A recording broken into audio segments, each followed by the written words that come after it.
Pharmaceutical ఇండస్ట్రీలోకి కొత్తగా వచ్చే వాళ్ళకి లేదా ఆల్రెడీ పనిచేస్తున్న వాళ్ళకి డిపార్ట్మెంట్స్ తో సంబంధం లేకుండా అందరికీ ఈ వీడియో ఉపయోగపడే విధంగా ఉంటుంది. భారత్ ను ఫార్మసీ ఆఫ్ ద వరల్డ్ అని పిలుస్తారు. ఎందుకంటే తక్కువ ధరలో జెనరిక్ మెడిసిన్స్ అందించడంలో ఇండియా అనేది నెంబర్ 1. వరల్డ్ హెల్త్ ఆర్గనైజేషన్ అవసరమైన వ్యాక్సిన్స్ లో పెద్ద మొత్తాన్ని భారత్ సరఫరా చేస్తుంది. అలాగే ఫారెన్ ఎక్స్చేంజ్ ద్వారా ఇండియాని ఆర్థికంగా బలాన్ని చేకూరుస్తుంది. వేల సంఖ్యలో ఫార్మా కంపెనీస్, ఫార్మా యూనిట్స్ మరియు R&D సెంటర్స్, లక్షల సంఖ్యలో ఉద్యోగాలు. ఇండియా దాదాపు 3,000 కంపెనీస్, 10,500 యూనిట్స్ ఉన్నట్లుగా తెలుస్తుంది. భారత్ జీడీపీలో ఫార్మాస్యూటికల్ సెక్టర్ చాలా ఇంపార్టెంట్ రోల్ ప్లే చేస్తుంది. ఒక ఆర్టికల్ ప్రకారం భారత్ ఫార్మాస్యూటికల్ ఇండస్ట్రీ 2.7 మిలియన్ మందికి ప్రత్యక్షంగా లేదా పరోక్షంగా ఉపయోగపడుతున్నట్లుగా తెలిపింది. మనం గనక ఇండియాలో కొన్ని పెద్ద కంపెనీస్ చూస్తే Sun Pharmaceutical Industries Limited, doctor Reddy's Laboratories Limited, Cipla Limited, Divi's Laboratories, Zydus Life Sciences, Torrent Pharmaceuticals, Mankind Pharma, Lupin Pharma ముఖ్యంగా చెప్పుకోవచ్చు. కేవలం సన్ ఫార్మా సుమారు 41,000 మంది ఉద్యోగులతో ముందుంది. ఇక్కడ సమస్యలను కూడా మాట్లాడుకుంటే కొన్ని మ్యానుఫ్యాక్చరింగ్ యూనిట్స్ అనేవి క్వాలిటీ స్టాండర్డ్స్ అనేవి పాటించకపోవడం వల్ల మూసివేయబడ్డాయి. అలాగే కొన్ని చిన్న మరియు మధ్య తరహా కంపెనీలు నిబంధనలు మరియు ఖర్చులకు భారంగా మారడం, ఏపీఎస్ అంటే యాక్టివ్ ఫార్మాస్యూటికల్ ఇంగ్రీడియంట్స్ కోసం కొన్ని రకాల రా మెటీరియల్స్ అనేవి ఇంపోర్ట్ మీద ఆధారపడి ఉండడం, ఇలాంటి సమస్యలు ఉండి కూడా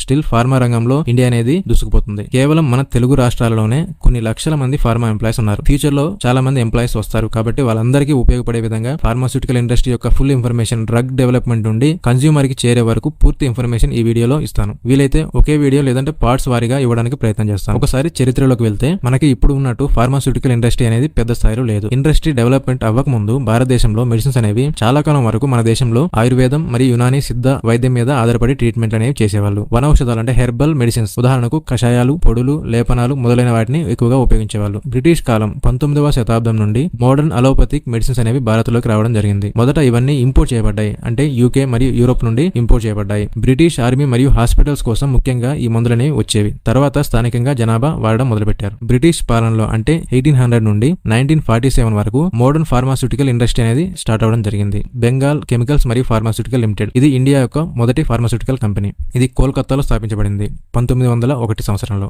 1940లో డ్రగ్ మరియు కాస్మెటిక్ యాక్ట్ అనేది రావడం జరిగింది. ఇదే ఇండియాలో మొదటి డ్రగ్ రెగ్యులేషన్. ఇండిపెండెన్స్ తర్వాత అంటే 1947-1970 మధ్యలో గవర్నమెంట్ పెద్ద కంపెనీస్ మొదలుపెట్టింది. ఉదాహరణకు ఇండియన్ డ్రగ్స్ మరియు ఫార్మాస్యూటికల్ లిమిటెడ్ ఇది 1961లో స్థాపించడం జరిగింది. తర్వాత హిందుస్థాన్ యాంటీబయాటిక్స్ లిమిటెడ్ ఇది 1954లో స్థాపించడం జరిగింది. ఇండియా డిపెండెన్స్ అనేది ఫారెన్ కంపెనీస్ మీద ఎక్కువగా ఉండేది. 1970 మరియు 1990 మధ్యలో చూస్తే 1970లో పేటెంట్స్ యాక్ట్ అనేది రావడం జరిగింది. ఈ యాక్ట్ అనేది ప్రాసెస్ పేటెంట్స్ మాత్రమే, అంటే ఒక ప్రొడక్ట్ ఇతర కంపెనీస్ కి పేటెంట్స్ ఉన్నప్పటికీ అదే ప్రొడక్ట్ ను ఇతర ప్రాసెస్ ని ఉపయోగించి ప్రాసెస్ చేసుకునే విధంగా ఈ యాక్ట్ అనేది రావడం జరిగింది. దీనివల్ల ఇండియన్ కంపెనీస్ ఫారెన్ మెడిసిన్స్ ను తక్కువ కాస్ట్ కి తయారు చేశాయి. తర్వాత పెద్ద ఇండియన్ ఫార్మా కంపెనీస్ అనేవి స్టార్ట్ అవ్వడం జరిగింది. ఉదాహరణకు సిప్లా, రాన్బాక్సీ, డాక్టర్ రెడ్డిస్, లుపిన్, సన్ ఫార్మా లాంటివి. 1990-2010 మధ్యలో చూస్తే 1991 ఎకనామిక్ రిఫార్మ్స్ తర్వాత ప్రైవేట్ కంపెనీస్ చాలా వేగంగా పెరిగాయి. Indian pharma companies USA, Europe కి ఎక్స్పోర్ట్ చేయడం మొదలుపెట్టాయి. ఇండియా అనేది బల్క్ డ్రగ్స్ మరియు జెనరిక్ ప్రొడక్షన్ హబ్ గా మారింది. హైదరాబాద్,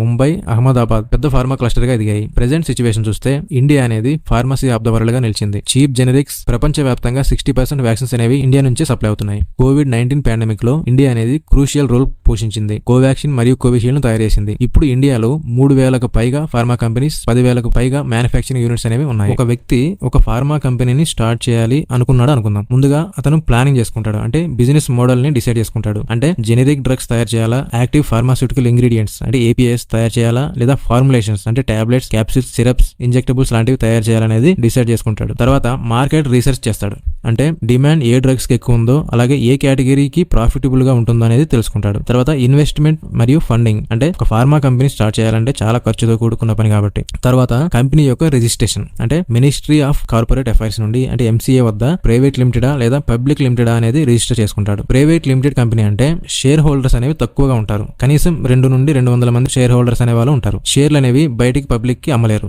అంటే స్టాక్ మార్కెట్ లోకి లిస్టు చేయలేరు. కొంతమంది ఫ్యామిలీ మెంబర్స్ మరియు కొంతమంది ఇన్వెస్టర్స్ కలిపి ఇన్వెస్ట్ చేస్తారు. దాదాపు 2 నుండి 200 మంది వరకు ఉండొచ్చు. అదే పబ్లిక్ లిమిటెడ్ అంటే ఎక్కువ ఫండ్స్ కావాల్సి వచ్చినప్పుడు రిజిస్టర్ చేసే కంపెనీ. ఉదాహరణకు షేర్ హోల్డర్స్ సంఖ్య లిమిటెడ్ అనేది ఉండదు, కొన్ని వేల సంఖ్యలో లేదా లక్షల సంఖ్యలో ఉండొచ్చు. షేర్లు అనేవి పబ్లిక్ అమ్మొచ్చు. స్టాక్ మార్కెట్ లో లిస్ట్ అవుతాయి. ఎక్కువగా పబ్లిక్ డిస్క్లోజర్స్ మరియు కంప్లైన్స్ అనేది ఉంటుంది. ఆడిట్స్, రిపోర్ట్స్, సెబీ రూల్స్ అనేవి ఉంటాయి. తర్వాత లొకేషన్ మరియు ల్యాండ్. ఫార్మా ఇండస్ట్రీకి ప్రత్యేకంగా ఇండస్ట్రియల్ ఏరియా అనేది ఉంటుంది. అలాగే ఫార్మా పార్క్స్ అనేవి ఉంటాయి. వీటిలోనే స్థలం అనేది తీసుకోవాల్సి ఉంటుంది. పొల్యూషన్ కంట్రోల్ బోర్డ్ మరియు ఇతర క్లియరెన్స్ కోసం ఇది చాలా ఇంపార్టెంట్. తర్వాత రెగ్యులేటరీ అప్రూవల్స్ మరియు లైసెన్సెస్. ఫార్మా ఏపీఐ తయారీకి చాలా అప్రూవల్స్ అనేవి అవసరం అవుతాయి. సెంట్రల్ లెవెల్ అయితే DCGI అంటే drug controller general of India, DCGI నుండి మ్యానుఫ్యాక్చరింగ్ లైసెన్స్ అనేది తీసుకుంటారు. తర్వాత CDSCO నుండి central drug standard control organisation నుండి అప్రూవల్ అనేది తీసుకుంటారు. స్టేట్ లెవెల్ అయితే స్టేట్ డ్రగ్ కంట్రోల్ అథారిటీ నుండి డ్రగ్ మ్యానుఫ్యాక్చరింగ్ లైసెన్స్ అనేది తీసుకుంటారు. అదే ఇంటర్నేషనల్ అప్రూవల్స్ అయితే మనం ఇంటర్నేషనల్ గా ఎక్స్పోర్ట్స్ అనేది చేయాలనుకున్నప్పుడు US FDA, United States FDA ఇది ఎక్స్పోర్ట్స్ కోసం. తర్వాత EDQM అంటే యూరోప్, PMDA అంటే జపాన్, TGA అంటే ఆస్ట్రేలియా మరియు అదర్ మార్కెట్స్ లోకి ఎక్స్పోర్ట్ చేయాలనుకున్నప్పుడు తీసుకోవాల్సిన అప్రూవల్స్. గ్లోబల్ క్రెడిబిలిటీ సంపాదించడానికి WHO GMP సర్టిఫికేషన్ అనేది అవసరం. తర్వాత ఇతర అప్రూవల్స్ కనుక చూస్తే pollution control board, factory licence, fire safety NOC, environmental clearance, తర్వాత ఇంపోర్ట్ మరియు ఎక్స్పోర్ట్ కోడ్. APIs ని ఎక్కువగా ఎక్స్పోర్ట్ చేస్తాయి. సో ఇవన్నీ తీసుకోవాల్సి ఉంటుంది. తర్వాత ప్లాన్ మరియు డిజైన్. కంపెనీ యొక్క ప్లాన్ మరియు డిజైన్ చేయాలంటే GMP కంప్లైన్స్ అనేది ఉండాల్సిందే. ఎందుకంటే GMP స్టాండర్డ్స్ కి, GMP రెగ్యులేషన్స్ కి అనుగుణంగా ప్లాంట్ అనేది డిజైన్ చేయాల్సి ఉంటుంది. Clean rooms, HVAC systems, ETP మరియు QA QC ల్యాబ్స్ అనేవి ఉండాలి. ఇంటర్నేషనల్ అప్రూవల్స్ టార్గెట్ అయితే US FDA, EDQM, PMDA, EMA guide lines అనే వాటిని అనుసరించాలి. సపరేట్ బ్లాక్స్ R&D మరియు ప్రొడక్షన్ QA QC ల్యాబ్స్ అనేవి సపరేట్ గా ఉండాలి. అలాగే వేరోస్ అనేది సపరేట్ గా ఉండాలి. తర్వాత టెక్నాలజీ మరియు R&D. APIs కి తయారీకి కావాల్సిన సింథటిక్, రూట్ మరియు ప్రాసెస్ టెక్నాలజీ డెవలప్మెంట్ అనేది చేయాలి. R&D లేదా టెక్నాలజీ ట్రాన్స్ఫర్ అనేది ఆల్రెడీ ప్రూవ్ అయిన ప్రాసెస్ ఏదైతే ఉంటుందో దాని నుంచి కొంటారు. తర్వాత క్యాపిటల్ మరియు ఫండింగ్. ఫార్మా కంపెనీ మొదలు పెట్టాలంటే చాలా ఖర్చుతో కూడుకున్న పని కాబట్టి ఉదాహరణకు API ప్లాంట్ కి మినిమం 50 to 200 crores ఇన్వెస్ట్మెంట్ అనేది అవసరం అవుతుంది. ప్రొడక్షన్ స్కేల్ మీద ఆధారపడి ఉంటుంది. లేదా US FDA కంప్లైంట్ ప్లాంట్ అయితే దాదాపు 300 to 800 crores అనేది ఖర్చు అవుతుంది. దాంట్లో ల్యాండ్ మరియు బిల్డింగ్ కి 50 to 20%, ప్లాంట్ మరియు మిషనరీకి 40 to 50%, రెగ్యులేటరీ మరియు అప్రూవల్స్ కి 10%, వర్కింగ్ క్యాపిటల్స్ కి 20% దాకా ఖర్చు అవుతుంది. తర్వాత స్కిల్డ్ వర్క్ ఫోర్స్. ఫార్మా ఇండస్ట్రీకి స్ట్రాంగ్ మ్యాన్ పవర్ అనేది అవసరం ఉంటుంది. హైలీ స్కిల్డ్ స్టాఫ్ అవసరం. Process chemists, chemical engineers, QA మరియు QC analysts, regulatory affairs professionals, US FDA audits handle చేయగల ఎక్స్పీరియన్స్ కంప్లైంట్స్ టీమ్ అనేది ఉండాలి. తర్వాత టైం ఫ్రేమ్. ఒక ప్లాంట్ సెటప్ చేసి కమర్షియల్ ఎక్స్పోర్ట్ స్టేజ్ లోకి వెళ్లాలంటే కనీసం 3 నుండి 5 సంవత్సరాలు పడుతుంది. US FDA అప్రూవల్ మరియు ఫస్ట్ ఇన్స్పెక్షన్ మరియు క్లియరెన్స్ ఇవన్నీ కూడా 2 నుండి 3 సంవత్సరాల తర్వాతే వస్తాయి. తర్వాత బిజినెస్ స్ట్రాటజీ. మొదట జెనరిక్ APIs మీద ఫోకస్ చేస్తారు. Long term contracts MNC formulation companies తో టైప్ అనేది చేసుకుంటారు. యాక్టివ్ ఫార్మాస్యూటికల్ ఇంగ్రీడియంట్ మ్యానుఫ్యాక్చరింగ్ కంపెనీలో డిపార్ట్మెంట్, కన్స్ట్రక్షన్ మరియు లేఅవుట్ చాలా స్ట్రిక్ట్ GMP గైడ్ లైన్స్ మీద ఆధారపడి ఉంటుంది. అంటే ఏ డిపార్ట్మెంట్ ఎక్కడ ఉండాలో, మెటీరియల్ మరియు మ్యాన్ పవర్ ఫ్లో అనేది ఎక్కడ ఉండాలో, కంటామినేషన్ లేకుండా ఎలా మెయింటైన్ చేయాలనేది ముందు నుంచి ప్లాన్ అనేది చేసుకోవాల్సి ఉంటుంది. ఇప్పుడు ఫ్యాక్టరీలోకి వెళ్దాం. మెయిన్ గేట్ దగ్గర సెక్యూరిటీ చెక్ అనేది ఉంటుంది. సేఫ్టీ రూల్స్ డిస్ప్లే అవుతాయి. హెల్మెట్, సేఫ్టీ షూస్ అనేవి compulsory. Mostly mobile phones are not allowed, అవసరమైతే తప్ప. కొద్దిగా ముందుకు వెళ్తే రా మెటీరియల్ వేర్ హౌస్ అనేది ఉంటుంది. ఇక్కడ ట్రక్స్ నుండి రా మెటీరియల్స్ ని అన్లోడ్ చేసి ఇక్కడే ఉంచుతారు. క్వారంటైన్ ఏరియా అనేది ఉంటుంది. అంటే QC టెస్ట్ అప్రూవల్ వచ్చే వరకు అక్కడే స్టోర్ చేసి ఉంచుతారు. ప్రతి డ్రమ్ మీద ట్యాగ్ అనేది ఉంటుంది. అంటే రిసీవ్డ్ లేదా అండర్ టెస్ట్ లేదా అప్రూవ్డ్ లేదా రిజెక్టెడ్ అని ట్యాగ్స్ అనేవి ప్రతి డ్రమ్ మీద ఉంటాయి. వేర్ హౌస్ పక్కనే డిస్పెన్సింగ్ ఏరియా అనేది ఉంటుంది. రా మెటీరియల్స్ ని వేయింగ్ మరియు డిస్పెన్సింగ్ అనేది చేస్తారు. క్లీన్ రూమ్ యొక్క స్టాండర్డ్స్ అనేవి ఉంటాయి. తర్వాత కొద్దిగా ముందుకు వెళ్తే మనకి సాల్వెంట్ యార్డ్ అనేది కనిపిస్తుంది. సాల్వెంట్ యార్డ్ యొక్క పర్పస్ ఏంటంటే సాధారణంగా API మ్యానుఫ్యాక్చరింగ్ యూనిట్స్ లో ఎక్కువగా సాల్వెంట్స్ అనేవి వాడతారు. ఉదాహరణకు మిథనాల్, ఎసిటోన్, టోల్విన్, IPA లాంటి సాల్వెంట్స్ ని వాడతారు. వీటిని బల్క్ ట్యాంక్స్ లేదా బ్యారెల్స్ లో సురక్షితంగా నిల్వ చేస్తారు. ఇది ప్రొడక్షన్ బ్లాక్ దగ్గరగా కాకుండా బయట బౌండరీ దగ్గర ఉంచుతారు. కారణం ఏంటంటే ఇవి హైలీ ఫ్లేమబుల్ కాబట్టి, ఫైర్ జరిగే ప్రమాదాలు ఎక్కువగా ఉంటాయి కాబట్టి దీనికి వెంటిలేషన్ అనేది అవసరం ఉంటుంది. అంటే ఓపెన్ స్పేస్ లో ఉంచాలి.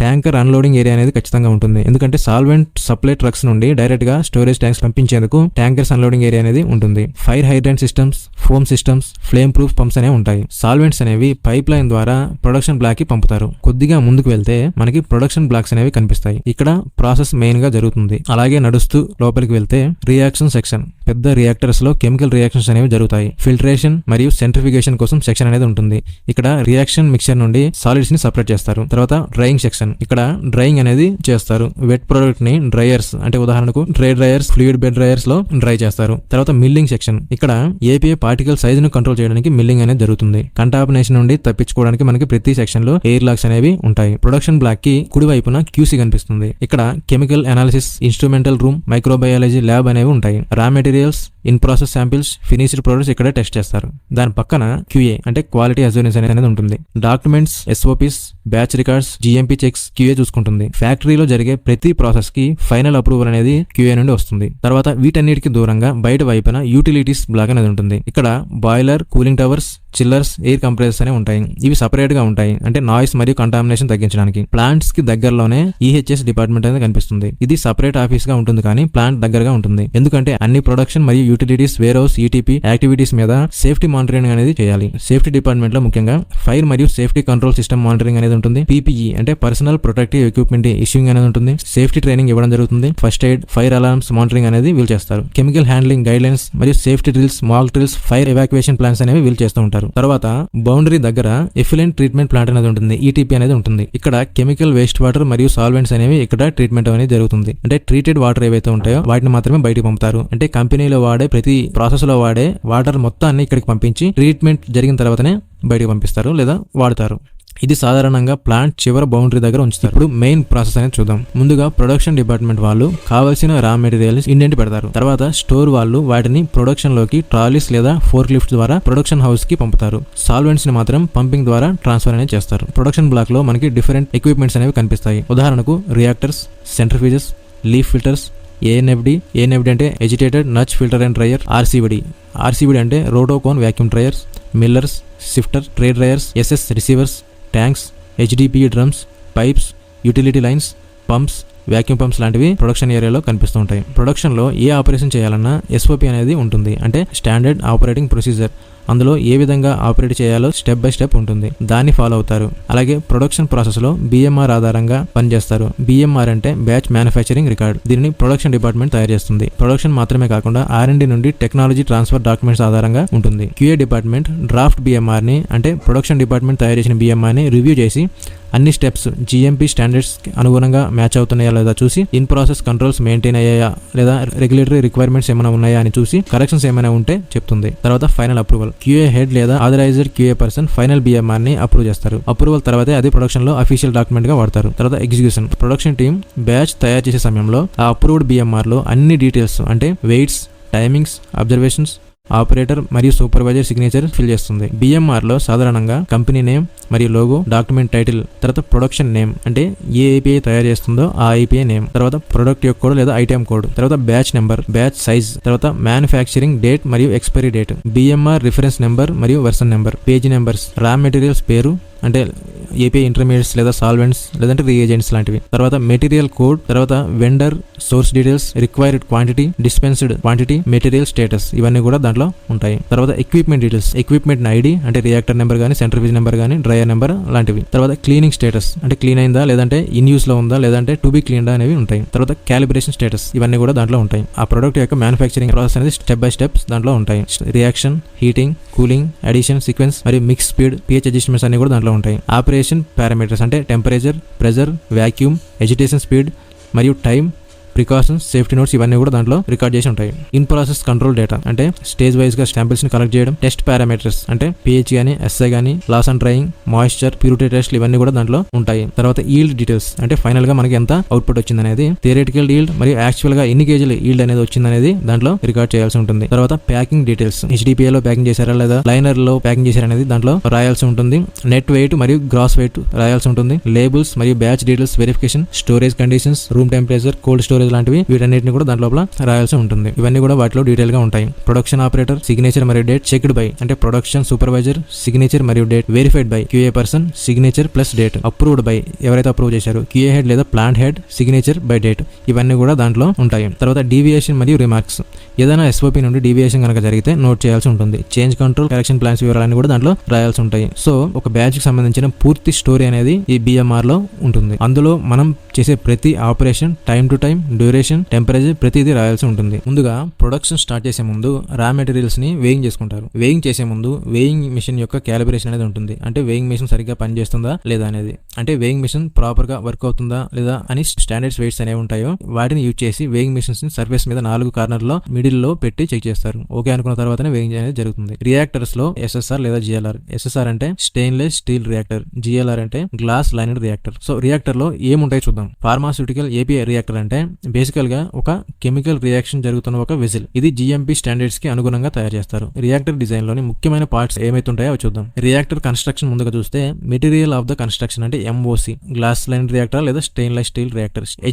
ఎజిటేటర్ అనేది డిఫరెంట్ టైప్స్ ఉంటాయి. ఉదాహరణకు యాంకర్, టర్బైన్, ప్రొపెల్లర్ లాంటివి. ఇవన్నీ కూడా యూనిఫామ్ మిక్సింగ్ కోసం. తర్వాత మ్యాన్ హోల్ మరియు నాజిల్స్, ఛార్జింగ్ మరియు శాంప్లింగ్ కోసం మ్యాన్ హోల్ మరియు నాజిల్స్ అనేవి ఉంటాయి. తర్వాత రియాక్టర్ కి హీటింగ్ మరియు కూలింగ్ అనేది ఇవ్వడం కోసం జాకెట్ అనేది ఉంటుంది. రియాక్టర్ బాడీ బయట ఉంటుంది. అది బయట రియాక్టర్ చుట్టూ సర్కిల్ గా ఉంటుంది. దీనిలో steam, hot water, chilled water అనేది సర్క్యులేట్ చేస్తారు. తర్వాత కంట్రోల్ ఇన్స్ట్రుమెంట్స్, రియాక్టర్ ని కంట్రోల్ చేసే ఇన్స్ట్రుమెంట్స్ గనక చూస్తే ఒకటి టెంపరేచర్ గేజ్ లేదా RTD విత్ ఇండికేటర్. అంటే RTD అంటే రెసిస్టెన్స్ టెంపరేచర్ డిటెక్టర్. దాంతోపాటు ఒక ఇండికేటర్ అంటే రియాక్టర్ లో ఉన్నటువంటి టెంపరేచర్ ని మనకి ఇండికేట్ చేయడానికి ఒక ఇండికేటర్ మరియు దాన్ని సెన్స్ చేయడానికి RTD అనేది మనకి ఉంటుంది. తర్వాత ప్రెజర్ గేజ్, ఇంటర్నల్ ప్రెజర్ ని చెక్ చేయడానికి ప్రెజర్ గేజ్. వాక్యూమ్ గేజ్ అనేది వాక్యూమ్ డిస్టిలేషన్ లేదా సాల్వెంట్ రికవరీలో అవసరం అవుతుంది. తర్వాత pH ప్రోబ్, కొన్ని రియాక్షన్స్ అన్ని రియాక్టర్ లో కాకుండా కొన్ని రియాక్షన్స్ లో జరిగినప్పుడు మాత్రం ఈ pH ప్రోబ్ అనేది రియాక్షన్ యొక్క pH మానిటరింగ్ లో ఉంటుంది. తర్వాత సేఫ్టీ ఫీచర్స్, రియాక్టర్ లో మనకి ప్రెజర్ బిల్డప్ అయినప్పుడు కానీ లేదా అన్వాంటెడ్ రియాక్షన్ జరిగినప్పుడు సేఫ్టీ ఫీచర్స్ అనేవి కంపల్సరీగా ఉంటాయి. ఉదాహరణకు రప్చర్ డిస్క్. తర్వాత సేఫ్టీ వాల్వ్ అంటే ఓవర్ ప్రెజర్ ప్రొటెక్షన్ కోసం వీటిని వాడతారు. తర్వాత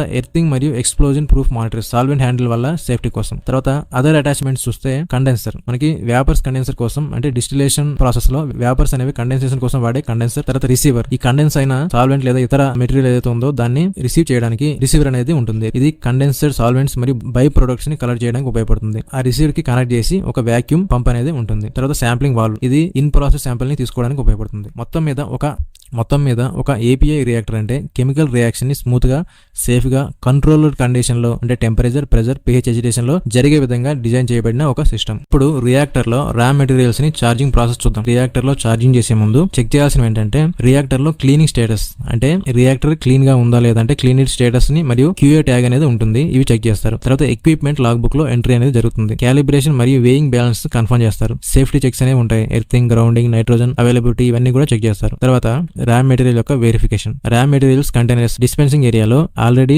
వేయింగ్ చేసిన లేబుల్స్ చేసి ఉంచుతారు. వీటిని QA రిలీజ్ లేబుల్ మాత్రమే వాడతారు. Material name, code, batch number, quantity వీటన్నిటిని కూడా డబుల్ చెక్ చేస్తారు. సో ఇప్పుడు reactor preparation, reactor man whole open చేసి నైట్రోజన్ ఇవ్వాలి. ఎందుకంటే ఆక్సిజన్ యొక్క డిస్ప్లేస్మెంట్ కోసం. ఆక్సిజన్ లేకపోతే మనకి ఫైర్ యాక్సిడెంట్స్ జరిగే అవకాశాలు తక్కువ. తర్వాత రిక్వైర్డ్ సాల్వెంట్, ఉదాహరణకు మిథనాల్, ఎసిటోన్ ముందుగా చార్జ్ చేసి స్టిరింగ్ అనేది స్టార్ట్ చేస్తారు. తర్వాత టెంపరేచర్ అనేది జాకెట్ ద్వారా కంట్రోల్ చేస్తారు. కూలింగ్ వాటర్ లేదా స్టీమ్ ద్వారా. తర్వాత charging process, small quantity powders లేదా లిక్విడ్స్ అయితే రియాక్టర్ మ్యాన్ హోల్ ద్వారా యాడ్ చేస్తారు. ఆపరేటర్స్ అనే వాళ్ళు PPE అంటే గ్లౌస్, రెస్పిరేటర్స్, గోగల్స్, ఆప్రాన్ ఇవన్నిటిని కూడా యూజ్ చేస్తారు. లేదా ఎక్కువ క్వాంటిటీ అయితే పౌడర్ మెటీరియల్ లంసం ఫ్రీగా యాడ్ చేయడానికి ఛార్జింగ్ ఫనల్ అనేది వాడతారు. పౌడర్ ని సాల్వెంట్ పైకి స్లోగా వేస్తారు. అలాగే డస్ట్ కలెక్టర్ సిస్టమ్ ని వాడతారు. తర్వాత లిక్విడ్ ఛార్జింగ్ అంటే స్టోరేజ్ ట్యాంక్స్ నుండి ట్రాన్స్ఫర్ లైన్ లేదా పంప్ ద్వారా డైరెక్ట్ రియాక్టర్ లోకి పంపుతారు. ఎగ్జాంపుల్ కి సాల్వెంట్ స్టోరేజ్ యాడ్ నుండి పైప్ లైన్ ద్వారా వచ్చే సాల్వెంట్. తర్వాత ఛార్జింగ్ చేసే సమయంలో అడిషన్ రేట్ కంట్రోల్ చేస్తారు. అంటే ఫాస్ట్ గా యాడ్ చేస్తే అన్కంట్రోల్ రియాక్షన్స్ టెంపరేచర్ రైజ్ అవుతాయి కాబట్టి. తర్వాత temperature, pressure, agitator speed, parameters అనేవి కంటిన్యూస్ మానిటరింగ్ అనేది చేస్తారు. ఇన్ ప్రాసెస్ శాంపిల్స్ తీసుకుని pH లేదా TLC చెకింగ్ అనేది చేస్తారు. ఛార్జింగ్ చేసిన తర్వాత మ్యాన్ హోల్ ని ప్రాపర్ గా క్లోజ్ చేసి నైట్రోజన్ బ్లాంకెట్ మెయింటైన్ చేస్తారు. ఎక్విప్మెంట్ లాగ్ బుక్ లో మెటీరియల్ ఛార్జింగ్ డీటెయిల్స్ అనేది ఎంటర్ చేస్తారు. BMR లో ఆపరేటర్ మరియు సూపర్వైజర్ యొక్క సిగ్నేచర్స్ అనేవి తప్పనిసరి. తర్వాత safety considerations, explosion proof Motors మరియు పంప్స్ అనేవి వాడాలి. స్టాటిక్ ఎలక్ట్రిసిటీ గ్రౌండింగ్ అనేది తప్పనిసరిగా ఉండాలి. MSDS అంటే మెటీరియల్ సేఫ్టీ డేటా షీట్ ఆధారంగా PPE మరియు హ్యాండ్లింగ్ రూల్స్ అనేవి ఫాలో చేయాలి. తర్వాత రియాక్షన్ కంప్లీషన్ చెక్, రియాక్షన్ పూర్తయిందా అని చూడడానికి ఇన్ ప్రాసెస్ టెస్టింగ్ అనేది చేస్తారు. TLC, HPLC, GC మెథడ్స్ ద్వారా ఈ కన్వర్షన్స్ అనేది పర్సెంటేజ్ లో చూస్తారు. pH, temperature, reaction time cross check చేస్తారు. కెమికల్ రియాక్షన్స్ లో రెండు మెయిన్ ఎనర్జీస్ అనేవి ఉంటాయి. ఒకటి ఎగ్జోథర్మిక్ రియాక్షన్స్, రెండు ఎండోథర్మిక్ రియాక్షన్స్. ఎగ్జోథర్మిక్ రియాక్షన్ అంటే ఈ రియాక్షన్ జరిగేటప్పుడు హీట్ అనేది రిలీజ్ అవుతుంది. సరౌండింగ్స్ అన్ని హీట్ అవుతాయి. ఎగ్జాంపుల్స్ కి ఎండోథర్మిక్ రియాక్షన్స్ అంటే రియాక్షన్ జరిగినప్పుడు హీట్ అనేది అబ్జర్వ్ అవుతుంది. సరౌండింగ్స్ అన్ని కూల్ అవుతాయి. ఎగ్జోథర్మిక్ రియాక్షన్స్ అంటే సడన్ హీట్ అనేది రిలీజ్ అవుతుంది. రియాక్టర్ లో టెంపరేచర్ కంట్రోల్ చాలా ఇంపార్టెంట్. చిల్డ్ వాటర్ సర్క్యులేషన్ వాడతారు. అదే ఎండోథర్మిక్ రియాక్షన్స్ లో కంటిన్యూస్ గా హీట్ అనేది అవసరం అవుతుంది. స్టీమ్ లేదా హాట్ ఆయిల్ సర్క్యులేషన్ అనేది చేస్తారు. సింపుల్ గా చెప్పాలంటే ఎగ్జోథర్మిక్ రియాక్షన్ అంటే హీట్ అనేది బయటకు వస్తుంది. ఎండోథర్మిక్ రియాక్షన్ లో హీట్ అనేది లోపలికి తీసుకుంటుంది. తర్వాత రియాక్షన్స్ జరిగిన తర్వాత ప్రాసెస్ ఏంటంటే ఎక్స్ట్రాక్షన్ ప్రాసెస్. రియాక్షన్ తర్వాత క్రూడ్ మిక్చర్ అనేది ఉంటుంది. దీంట్లో ఆక్వస్ మరియు ఆర్గానిక్ ఇంప్యూరిటీస్ అనేవి ఉంటాయి. దీనికి సాల్వెంట్ అడిషన్ అనేది చేస్తారు. సూటబుల్ సాల్వెంట్ అంటే ఇథైల్ ఎసిటేట్ లేదా డైక్లోరోమీథేన్, టోల్విన్ మొదలైనవి యాడ్ చేస్తారు. యాడ్ చేసిన తర్వాత రియాక్టర్ ని స్టీరింగ్ లో పెడతారు. ఏదైతే సాల్వెంట్ యాడ్ చేశారో ఆ సాల్వెంట్ లో ప్రొడక్ట్ అనేది ఎక్కువగా సాల్యుబుల్ అవుతుంది. ఇప్పుడు 2 రకాల లేయర్స్ గా ఏర్పడతాయి. ఒకటి ఆర్గానిక్ లేయర్, 2 ఆక్వస్ లేయర్. ఒక్కో సాల్వెంట్ కి ఒక్కో డెన్సిటీ ఉంటుంది కాబట్టి డెన్సిటీ ఎక్కువ ఉంటే కిందకి రావడం, డెన్సిటీ తక్కువ ఉంటే రియాక్టర్ యొక్క పైకి ఒక లేయర్ గా ఫామ్ అవడం జరుగుతుంది. డెన్సిటీ ఆధారంగా ఈ 2 లేయర్స్ పైకి లేదా కిందకి రావడం జరుగుతుంది. ఆక్వస్ లేయర్స్ కి డెన్సిటీ ఎక్కువ ఉంటే బాటం ద్వారా సపరేట్ చేస్తారు. అలాగే 2 times సేమ్ సాల్వెంట్ తో మల్టిపుల్ వాషింగ్ ఇస్తారు. ఎందుకంటే ఇంప్యూరిటీస్ పోయేదాకా. వర్కప్ తర్వాత ఈ మిక్చర్ లో ఎక్కువ సాల్వెంట్ అనేది ఉంటుంది. ప్రొడక్ట్ ను ఐసోలేట్ చేయడానికి సాల్వెంట్ ఎవాపరేట్ లేదా డిస్టిల్ చేస్తారు. డిస్టిల్ పూర్తి అయ్యాక డిస్టిల్ అయిన సాల్వెంట్ ని రీయూజ్ చేస్తారు. తర్వాత క్రిస్టలైజేషన్. కాన్సన్ట్రేటెడ్ సొల్యూషన్ నుండి ప్యూర్ ప్రొడక్ట్ క్రిస్టల్స్ తయారు చేస్తారు. దీనికి cooling crystallisation, anti solvent addition లేదా సాల్వెంట్ ఎవాపరేషన్ పద్ధతుల ద్వారా క్రిస్టలైజేషన్ ని చేస్తారు. క్రిస్టలైజేషన్ అంటే ఏంటి? ఒక సొల్యూట్ అనేది సాల్వెంట్ లో డిజాల్వ్ అయి ఉంటుంది. సాల్యుబిలిటీ చేంజ్ అంటే కూలింగ్ లేదా సాల్వెంట్ ఎవాపరేషన్ లేదా యాంటీ సాల్వెంట్ ఎడిషన్ చేయగానే సాల్వెంట్ లో ఉండలేక సాలిడ్ క్రిస్టల్స్ గా బయటకు వస్తుంది. దీన్ని క్రిస్టలైజేషన్ అంటారు. అంటే ఒక సొల్యూట్ అనేది, ఒక కాంపౌండ్ అనేది సాల్వెంట్ లో డిజాల్వ్ అయి ఉంటే దానిని సాల్యుబిలిటీ చేంజ్ చేయడం ద్వారా, అంటే కూలింగ్ ఇవ్వడం ద్వారా, లేదంటే సాల్వెంట్ ఎవాపరేషన్ ద్వారా, లేదా యాంటీ సాల్వెంట్స్ ఎడిషన్ చేయడం ద్వారా అది సాల్వెంట్ లో ఉండలేక సాలిడ్ క్రిస్టల్స్ గా మారుతుంది. దీన్ని క్రిస్టలైజేషన్ అంటాం. క్రిస్టలైజేషన్ స్టెప్స్ ఏంటంటే, ఒకటి సూపర్ సాచురేషన్. అంటే క్రిస్టల్స్ గ్రో అవ్వడానికి ముందు సొల్యూషన్ ని సూపర్ సాచురేటెడ్ కావాలి. అంటే సొల్యూట్ కాన్సన్ట్రేషన్ సాల్వెంట్ కెపాసిటీ కంటే ఎక్కువ అవ్వాలి. అంటే సూపర్ సాచురేషన్ క్రియేట్ చేయడానికి 3 మెథడ్స్ ఉన్నాయి. ఒకటి కూలింగ్ క్రిస్టలైజేషన్. అంటే టెంపరేచర్ తగ్గించడం వల్ల సాల్యుబిలిటీ అనేది తగ్గుతుంది. 2 యాంటీ సాల్వెంట్ ఎడిషన్. అంటే ఇన్సాల్యుబుల్ సాల్వెంట్ యాడ్ చేయడం వల్ల, సాల్యుబుల్ కాని సాల్వెంట్ యాడ్ చేయడం వల్ల సాల్యుబిలిటీ అనేది తగ్గుతుంది. తర్వాత సాల్వెంట్ ఎవాపరేషన్. సాల్వెంట్ ని ఎవాపరేట్ చేస్తే సొల్యూట్ అనేది కాన్సన్ట్రేషన్ పెరుగుతుంది. ఉదాహరణకు ఒక పారాసిటమాల్ తీసుకుంటే మిథనాల్ లో డిజాల్వ్ చేశారనుకుందాం. అప్పుడు హీటెడ్ సొల్యూషన్ లో సొల్యూట్ అంతా డిజాల్వ్ అవుతుంది. స్లో కూలింగ్ లో సూపర్ సాచురేషన్ గా మారుతుంది. తర్వాత క్రిస్టల్స్ అనేవి గ్రో అవుతాయి. తర్వాత ఫిల్టరేషన్ ప్లస్ డ్రైయింగ్, తర్వాత ప్యూర్ ఏపీఐ గా మారుతుంది. ఇప్పుడు pH అడ్జస్ట్మెంట్ ఎప్పుడు చేస్తారో చూద్దాం. కొన్ని రియాక్షన్స్ కరెక్ట్ గా జరిగేందుకు స్పెసిఫిక్ pH రేంజ్ అనేది మెయింటైన్ చేయాల్సి ఉంటుంది. pH లో మరియు హై అయితే అన్వాంటెడ్ ఇంప్యూరిటీస్ అనేవి వస్తాయి, లేదా రియాక్షన్ ఇన్కంప్లీట్ అయ్యే అవకాశం ఉంటుంది. కాబట్టి రియాక్షన్ సమయంలో బేస్ లేదా యాసిడ్ సొల్యూషన్ లో యాడ్ చేసి pH అనేది మెయింటైన్ చేస్తారు. రియాక్షన్ అనేది కూల్ డౌన్ అయిన తర్వాత రియాక్షన్ పూర్తయ్యాక ఎక్సెసివ్ రియేజెంట్స్ ఉంటాయి, యాసిడిక్ లేదా బేసిక్ న్యూట్రలైజ్ చేయడానికి pH అనేది అడ్జస్ట్ చేస్తారు. ఎగ్జాంపుల్ కి ఎక్సెసివ్ సోడియం హైడ్రాక్సైడ్ ఉంటే డైల్యూట్ HCl తో అడ్జస్ట్ అనేది చేస్తారు. వర్కప్ సమయంలో ప్రోడక్ట్ ఆక్వస్ లేయర్స్ లో ఉందా లేదా ఆర్గానిక్ లేయర్ లో ఉందా అనేది pH మీద ఆధారపడి ఉంటుంది. తర్వాత వీక్లీ యాసిడిక్ మరియు బేసిక్ డ్రగ్స్ ను అవసరమైతే pH చేంజ్ చేసి అయోనైజర్ చేసి ఆక్వస్ లేయర్ కి పంపిస్తారు, లేదా అన్ అయోనైజ్డ్ ఫామ్ లో ఆర్గానిక్ లేయర్ కి తీసుకువెళ్తారు. ఇలా చేయడం వల్ల ఎక్స్ట్రాక్షన్ అనేది ఈజీ అవుతుంది. తర్వాత క్రిస్టలైజేషన్ మరియు ప్రెసిపిటేషన్ సమయంలో pH అడ్జస్ట్మెంట్ అనేది చేస్తుంటారు. ఫ్రీ బేస్ ఫామ్ ను ఎసిడిక్ pH కి తీసుకెళ్తే సాల్ట్ ఫామ్ క్రిస్టల్స్ అనేవి వస్తాయి. ఫ్రీ యాసిడ్ ను బేసిక్ pH తీసుకెళ్తే సాల్ట్ ఫామ్ అనేది ప్రెసిపిటేట్ అనేది జరుగుతుంది. కొన్ని APIs లో ఫైనల్ స్లర్రీ pH కంట్రోల్ చేస్తారు, ఎందుకంటే అది స్టెబిలిటీ, కలర్, ఇంప్యూరిటీ ప్రొఫైల్ మీద ప్రభావం చూపిస్తుంది కాబట్టి. pH రేంజ్ అనేది 4.5 నుండి 6 రేంజ్ లో ప్రొడక్ట్ అనేది ఉండాలి. ఓవరాల్ గా pH ఎందుకు చేస్తారంటే రియాక్షన్ సమయంలో రియాక్షన్ సరిగ్గా జరిగేందుకు, కూలింగ్ సమయంలో ఎక్కువగా రీఏజెంట్స్ న్యూట్రలైజ్ చేయడానికి, వర్కప్ సమయంలో ఎక్స్ట్రాక్షన్ ఫేస్ ఆపరేషన్ సులభంగా చేయడానికి, క్రిస్టలైజేషన్ సమయంలో అవసరమైన సాల్ట్స్ ఫామ్ అవడానికి, ఫైనల్ QC సమయంలో ప్రొడక్ట్ యొక్క స్టెబిలిటీ స్పెసిఫికేషన్స్ ని మీట్ అవ్వడానికి pH అనేది చేస్తూ ఉంటారు. ఇప్పుడు ఫిల్టరేషన్ ప్రాసెస్ చూద్దాం. క్రిస్టల్స్ ను సొల్యూషన్ నుండి సపరేట్ చేయడానికి ఫిల్టరేషన్ ప్రాసెస్ ని వాడతారు. సెంట్రిఫ్యూజన్ చేస్తారు. సెంట్రిఫ్యూగల్ ఫోర్స్ కి క్రిస్టల్స్ అనేవి సెంట్రిఫ్యూజ్ బ్యాక్ కి ఉండిపోయి ఎంఎల్స్ అనేవి సపరేట్ అయ్యి కలెక్షన్ పోర్ట్ లోకి వెళ్ళిపోతాయి. వీటిని ఎంఎల్స్ అంటారు, అంటే మదర్ లెక్కర్స్ అంటారు. వీటిలో కొంత ప్రొడక్ట్ ఉండిపోతుంది కాబట్టి మళ్ళీ రీప్రాసెస్ చేసి రికవరీ అనేది చేస్తారు. సెంట్రిఫ్యూజ్ బ్యాక్ కి ఉండిపోయిన మెటీరియల్ వెట్ స్టేజ్ లో ఉంటుంది. ఇప్పుడు వాషింగ్. వెట్ కేక్ కి అంటే వెట్ స్టేజ్ లో ఉన్న మెటీరియల్ పై సాల్వెంట్ ఇంప్యూరిటీస్ మరియు ఇనార్గానిక్ సాల్వెంట్స్ ఉండొచ్చు, కాబట్టి సూటబుల్ సాల్వెంట్ తో వాష్ చేసి ప్రొడక్ట్ యొక్క ప్యూరిటీని పెంచుతారు. తర్వాత డ్రైయింగ్. ఇప్పుడు వెట్ కేక్ లో వెట్ స్టేజ్ లో ఉన్న మెటీరియల్ లో residual solvents plus moisture remove చేయడానికి డ్రైయింగ్ చేస్తారు. ఉదాహరణకు ఏ ఎక్విప్మెంట్ వాడతారంటే, ఒకటి డ్రై డ్రైయర్స్ లేదా వాక్యూమ్ డ్రైయర్స్, ఉదాహరణకు RCBD, fluid bed dryers FBD లాంటివి వాడతారు. మాయిశ్చర్ లిమిట్ ఎంత ఉండాలంటే NMT 0.5% కు తగ్గించే వరకు ఈ డ్రైయింగ్ అనేది జరుపుతారు. తర్వాత మిల్లింగ్ మరియు సీవింగ్. డ్రై అయిపోయిన సాలిడ్ API లో పార్టికల్ సైజ్ అనేది యూనిఫామ్ గా ఉండాలి, కాబట్టి మిల్లింగ్ చేసి సీవ్ చేసి పార్టికల్ సైజ్ ని డిస్ట్రిబ్యూషన్ చేస్తారు. కాబట్టి మిల్లింగ్ చేసి సీవ్ చేసి పార్టికల్ సైజ్ అనేది డిస్ట్రిబ్యూషన్ స్పెసిఫికేషన్ కు తీసుకొస్తారు. ఇది ఫార్ములేషన్ లో యూనిఫామ్ బ్లెండింగ్ మరియు డిసల్యూషన్ కోసం అవసరం అవుతాయి. అంటే టాబ్లెట్ మ్యానుఫ్యాక్చరింగ్ చేసేటప్పుడు లేదంటే క్యాప్సూల్ మ్యానుఫ్యాక్చరింగ్ చేసేటప్పుడు ఈ స్పెసిఫికేషన్స్ అనేవి కంపల్సరీ. ఇప్పుడు క్వాలిటీ కంట్రోల్. ప్రొడక్ట్ అనేది కంప్లీట్ గా మ్యానుఫ్యాక్చర్ అయిన తర్వాత క్వాలిటీ చెక్ అనేది ఉంటుంది. బ్యాచ్ నుండి శాంపిల్స్ ని తీసుకుని టెస్టింగ్ అనేది చేస్తారు. ఉదాహరణకు ఎస్ఏ టెస్ట్, దీన్ని ప్యూరిటీ చెక్ చేయడానికి. తర్వాత ఇంప్యూరిటీస్ చెక్ చేయడానికి HPLC, GC లాంటివి ఉపయోగిస్తూ ఉంటారు. తర్వాత రెసిడ్యువల్ సాల్వెంట్స్ ఏమైనా ఉన్నాయా చెక్ చేయడానికి జీసీ టెస్ట్ అనేది చేస్తారు. జీసీ అంటే గ్యాస్ క్రోమటోగ్రఫీ. తర్వాత మాయిశ్చర్ ని చెక్ చేయడానికి కేఎఫ్ టైట్రేషన్ ని ఉపయోగిస్తారు. క్యూసీ అప్రూవ్ అయిన తర్వాత మాత్రమే ఫైనల్ బ్యాచ్ అనేది డిస్పాచ్ అనేది వెళ్తుంది. ఇప్పుడు ప్యాకింగ్. అప్రూవ్డ్ ఏపీఐని క్లీన్ రూమ్స్ లో కంట్రోల్డ్ కండిషన్స్ లో ప్యాక్ చేస్తారు. ప్రైమరీ ప్యాకింగ్ అంటే మొదటగా డబుల్ పాలిథిన్ బ్యాగ్స్ లో ఎల్డిపిఈ లేదా హెచ్డిపిఈ బ్యాగ్స్ లో ప్యాకింగ్ అనేది చేస్తారు. సెకండరీ ప్యాకింగ్ అనేది ఫైబర్ డ్రమ్స్ లో గానీ హెచ్డిపిఈ డ్రమ్స్ లో గానీ ప్యాకింగ్ అనేది జరుగుతుంది. తర్వాత లేబులింగ్ లో batch number, manufacturing date, expiry date, storage conditions ఇవన్నీ కూడా అందులో ఉంటాయి. ఇలా ఒక ఏపీఐ నుండి ఫైనల్ ప్యాకేజింగ్ వరకు కంప్లీట్ సైకిల్ అనేది పూర్తవుతుంది. ఇక్కడ ఏపీఐ ప్రొడక్షన్ లో వాడే కొన్ని ఎక్విప్మెంట్స్ గురించి మాట్లాడుకుందాం. ముందుగా సెంట్రిఫ్యూజ్. సెంట్రిఫ్యూజ్ అంటే ఒక మెకానికల్ ఎక్విప్మెంట్. దీని యొక్క main purpose solid liquid separation. ఇది సెంట్రిఫ్యూగల్ ఫోర్స్ ద్వారా అంటే గురుత్వాకర్షణ కన్నా చాలా ఎక్కువ ఫోర్స్ ద్వారా ఉపయోగించి లిక్విడ్ నుండి సాలిడ్స్ పార్టికల్ ని విడదీయడం అనేది చేస్తుంది. ఏపీఐ ప్రొడక్షన్ లో రియాక్షన్ తర్వాత స్లర్రీ అనేది వస్తుంది. అంటే సాలిడ్ ప్లస్ సాల్వెంట్ మిక్చర్ అనేది వస్తుంది. ఈ స్లర్రీని సెంట్రిఫ్యూజ్ లో ఫీడ్ చేస్తే సాలిడ్ కేక్ సెంట్రిఫ్యూజ్ డ్రమ్ లో ఫిల్టర్ క్లాత్ పై కలెక్ట్ అవుతుంది. మదర్ లిక్కర్ అనేది బాటమ్ డ్రైన్ ద్వారా బయటకు వెళ్తుంది. దీని యొక్క ప్రిన్సిపల్ ఏంటంటే ఒక వస్తువు గిర్రును తిరుగుతున్నప్పుడు దానిపై సెంట్రిఫ్యూగల్ ఫోర్స్ అనేది పనిచేస్తుంది. సో ఏపీఐ ప్రొడక్షన్ లో యూస్ ఏంటంటే రియాక్షన్ యొక్క స్లర్రీ నుండి ప్యూర్ ఏపీఐ సాలిడ్ సపరేషన్ చేయడానికి, క్రూడ్ ఏపీఐ వాష్ చేసి ఇంప్యూరిటీస్ ని రిమూవ్ చేయడానికి, సింపుల్ గా చెప్పాలంటే లిక్విడ్ నుండి సాలిడ్ ని విడదీసే ఒక యంత్రం. ఇప్పుడు సెంట్రిఫ్యూజ్ యొక్క స్టాండర్డ్ సైజెస్ చూద్దాం. 24 ఇంచెస్ అంటే 600 mm, ఇది 50 to 100 లీటర్స్ కెపాసిటీ ఉంటుంది. తర్వాత 36 ఇంచెస్ అంటే 900 mm, ఇది 150 నుండి 300 లీటర్స్ కెపాసిటీ ఉంటుంది. 48 ఇంచెస్ అంటే 1200 mm, ఇది 400 నుండి 600 లీటర్స్ కెపాసిటీ ఉంటుంది. 60 ఇంచెస్ ఇది 1500 mm, ఇది 700 నుండి 1000 లీటర్ కెపాసిటీ అనేది ఉంటుంది. సాధారణంగా చిన్న ఏపీఐ పైలట్ ప్లాంట్స్ లో 24 నుండి 36 సెంట్రిఫ్యూజ్ ని వాడతారు. అదే కమర్షియల్ లార్జ్ స్కేల్ ప్లాంట్ లో 48 నుండి 60 ఇంచెస్ సెంట్రిఫ్యూజ్ ని ఎక్కువగా ఉపయోగిస్తూ ఉంటారు.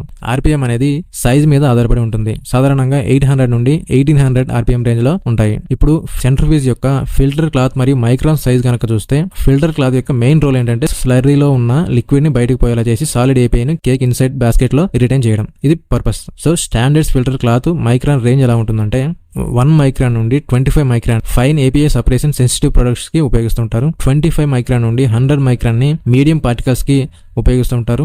100 మైక్రాన్ నుండి 200 మైక్రాన్ ని క్రిస్టలైజ్డ్ ఏపీఐస్ కి వాడతారు. ఈ ఫిల్టర్ క్లాత్ యొక్క మెటీరియల్ ఏంటంటే పాలీప్రొపిలిన్ ని ఎక్కువగా వాడతారు. అలాగే పాలిస్టర్ లేదా నైలాన్ లేదా టెఫ్లాన్ కోటెడ్ ఫ్యాబ్రిక్స్ ని ఎక్కువగా వాడుతూ ఉంటారు. ఎందుకంటే సాల్వెంట్ యొక్క రెసిస్టెన్స్ ప్రొడక్ట్స్ కోసం. సెలక్షన్ క్రైటీరియా ఏంటంటే ప్రొడక్ట్ పార్టికల్ కోసం అంటే స్మాలర్ పార్టికల్ అయితే 1 మైక్రాన్ నుంచి 25 మైక్రాన్ మధ్యలో వాడతారు. స్మాల్ పార్టికల్స్ అయితే అలాగే సాల్వెంట్ యొక్క కంపాటిబిలిటీ కూడా చూస్తారు. అంటే క్లాత్ కెమికల్ రెసిస్టెన్స్ అనేది చెక్ చేస్తారు. ఎగ్జాంపుల్ కి ఒక ఏపీఐ క్రిస్టలైజేషన్ తర్వాత ఫర్ ఎగ్జాంపుల్ ఒక ఏపీఐ క్రిస్టలైజేషన్ తర్వాత 50 మైక్రాన్ యావరేజ్ పార్టికల్ సైజ్ ఉంటే 25 నుండి 15 మైక్రాన్ ఫిల్టర్ క్లాత్ సెలెక్ట్ చేస్తారు. మైక్రాన్ సైజ్ చాలా చిన్నవిగా తీసుకుంటే ఫిల్టరేషన్ అనేది స్లో అవుతుంది. ఎక్కువ తీసుకుంటే ప్రొడక్ట్ అనేది లాస్ అనేది జరుగుతుంది. దాని ద్వారా ఈల్డ్ తగ్గుతుంది. సెంట్రిఫ్యూజ్ యొక్క ఆపరేషన్ మరియు క్లీనింగ్ యొక్క ఎస్ఓపి చూద్దాం. సో ఈ ఎస్ఓపి పర్పస్ ఏంటంటే ఏపీఐ ప్రొడక్షన్ లో సెంట్రిఫ్యూజ్ ని సురక్షితంగా కంటామినేషన్ లేకుండా జిఎంపీ నామ్స్ ప్రకారంగా వాడటం. స్కోప్ ఏంటంటే ఈ ఎస్ఓపి అన్ని ప్రొడక్షన్ పర్సనల్ మరియు మెయింటెనెన్స్ మరియు క్యూఏకి అప్లికేబుల్. రెస్పాన్సిబిలిటీ ఎవరిదంటే ప్రొడక్షన్ యొక్క ఆపరేటర్ అంటే సెంట్రిఫ్యూజ్ ఆపరేషన్ మరియు క్లీనింగ్ చేసేవాళ్ళు. తర్వాత ప్రొడక్షన్ ఆఫీసర్ ఎగ్జిక్యూటివ్ అంటే మానిటరింగ్ మరియు లాగ్ బుక్ ఎంట్రీ వెరిఫికేషన్ చేయాలి. అలాగే క్యూఏ లైన్ క్లియరెన్స్ మరియు డాక్యుమెంటేషన్ ను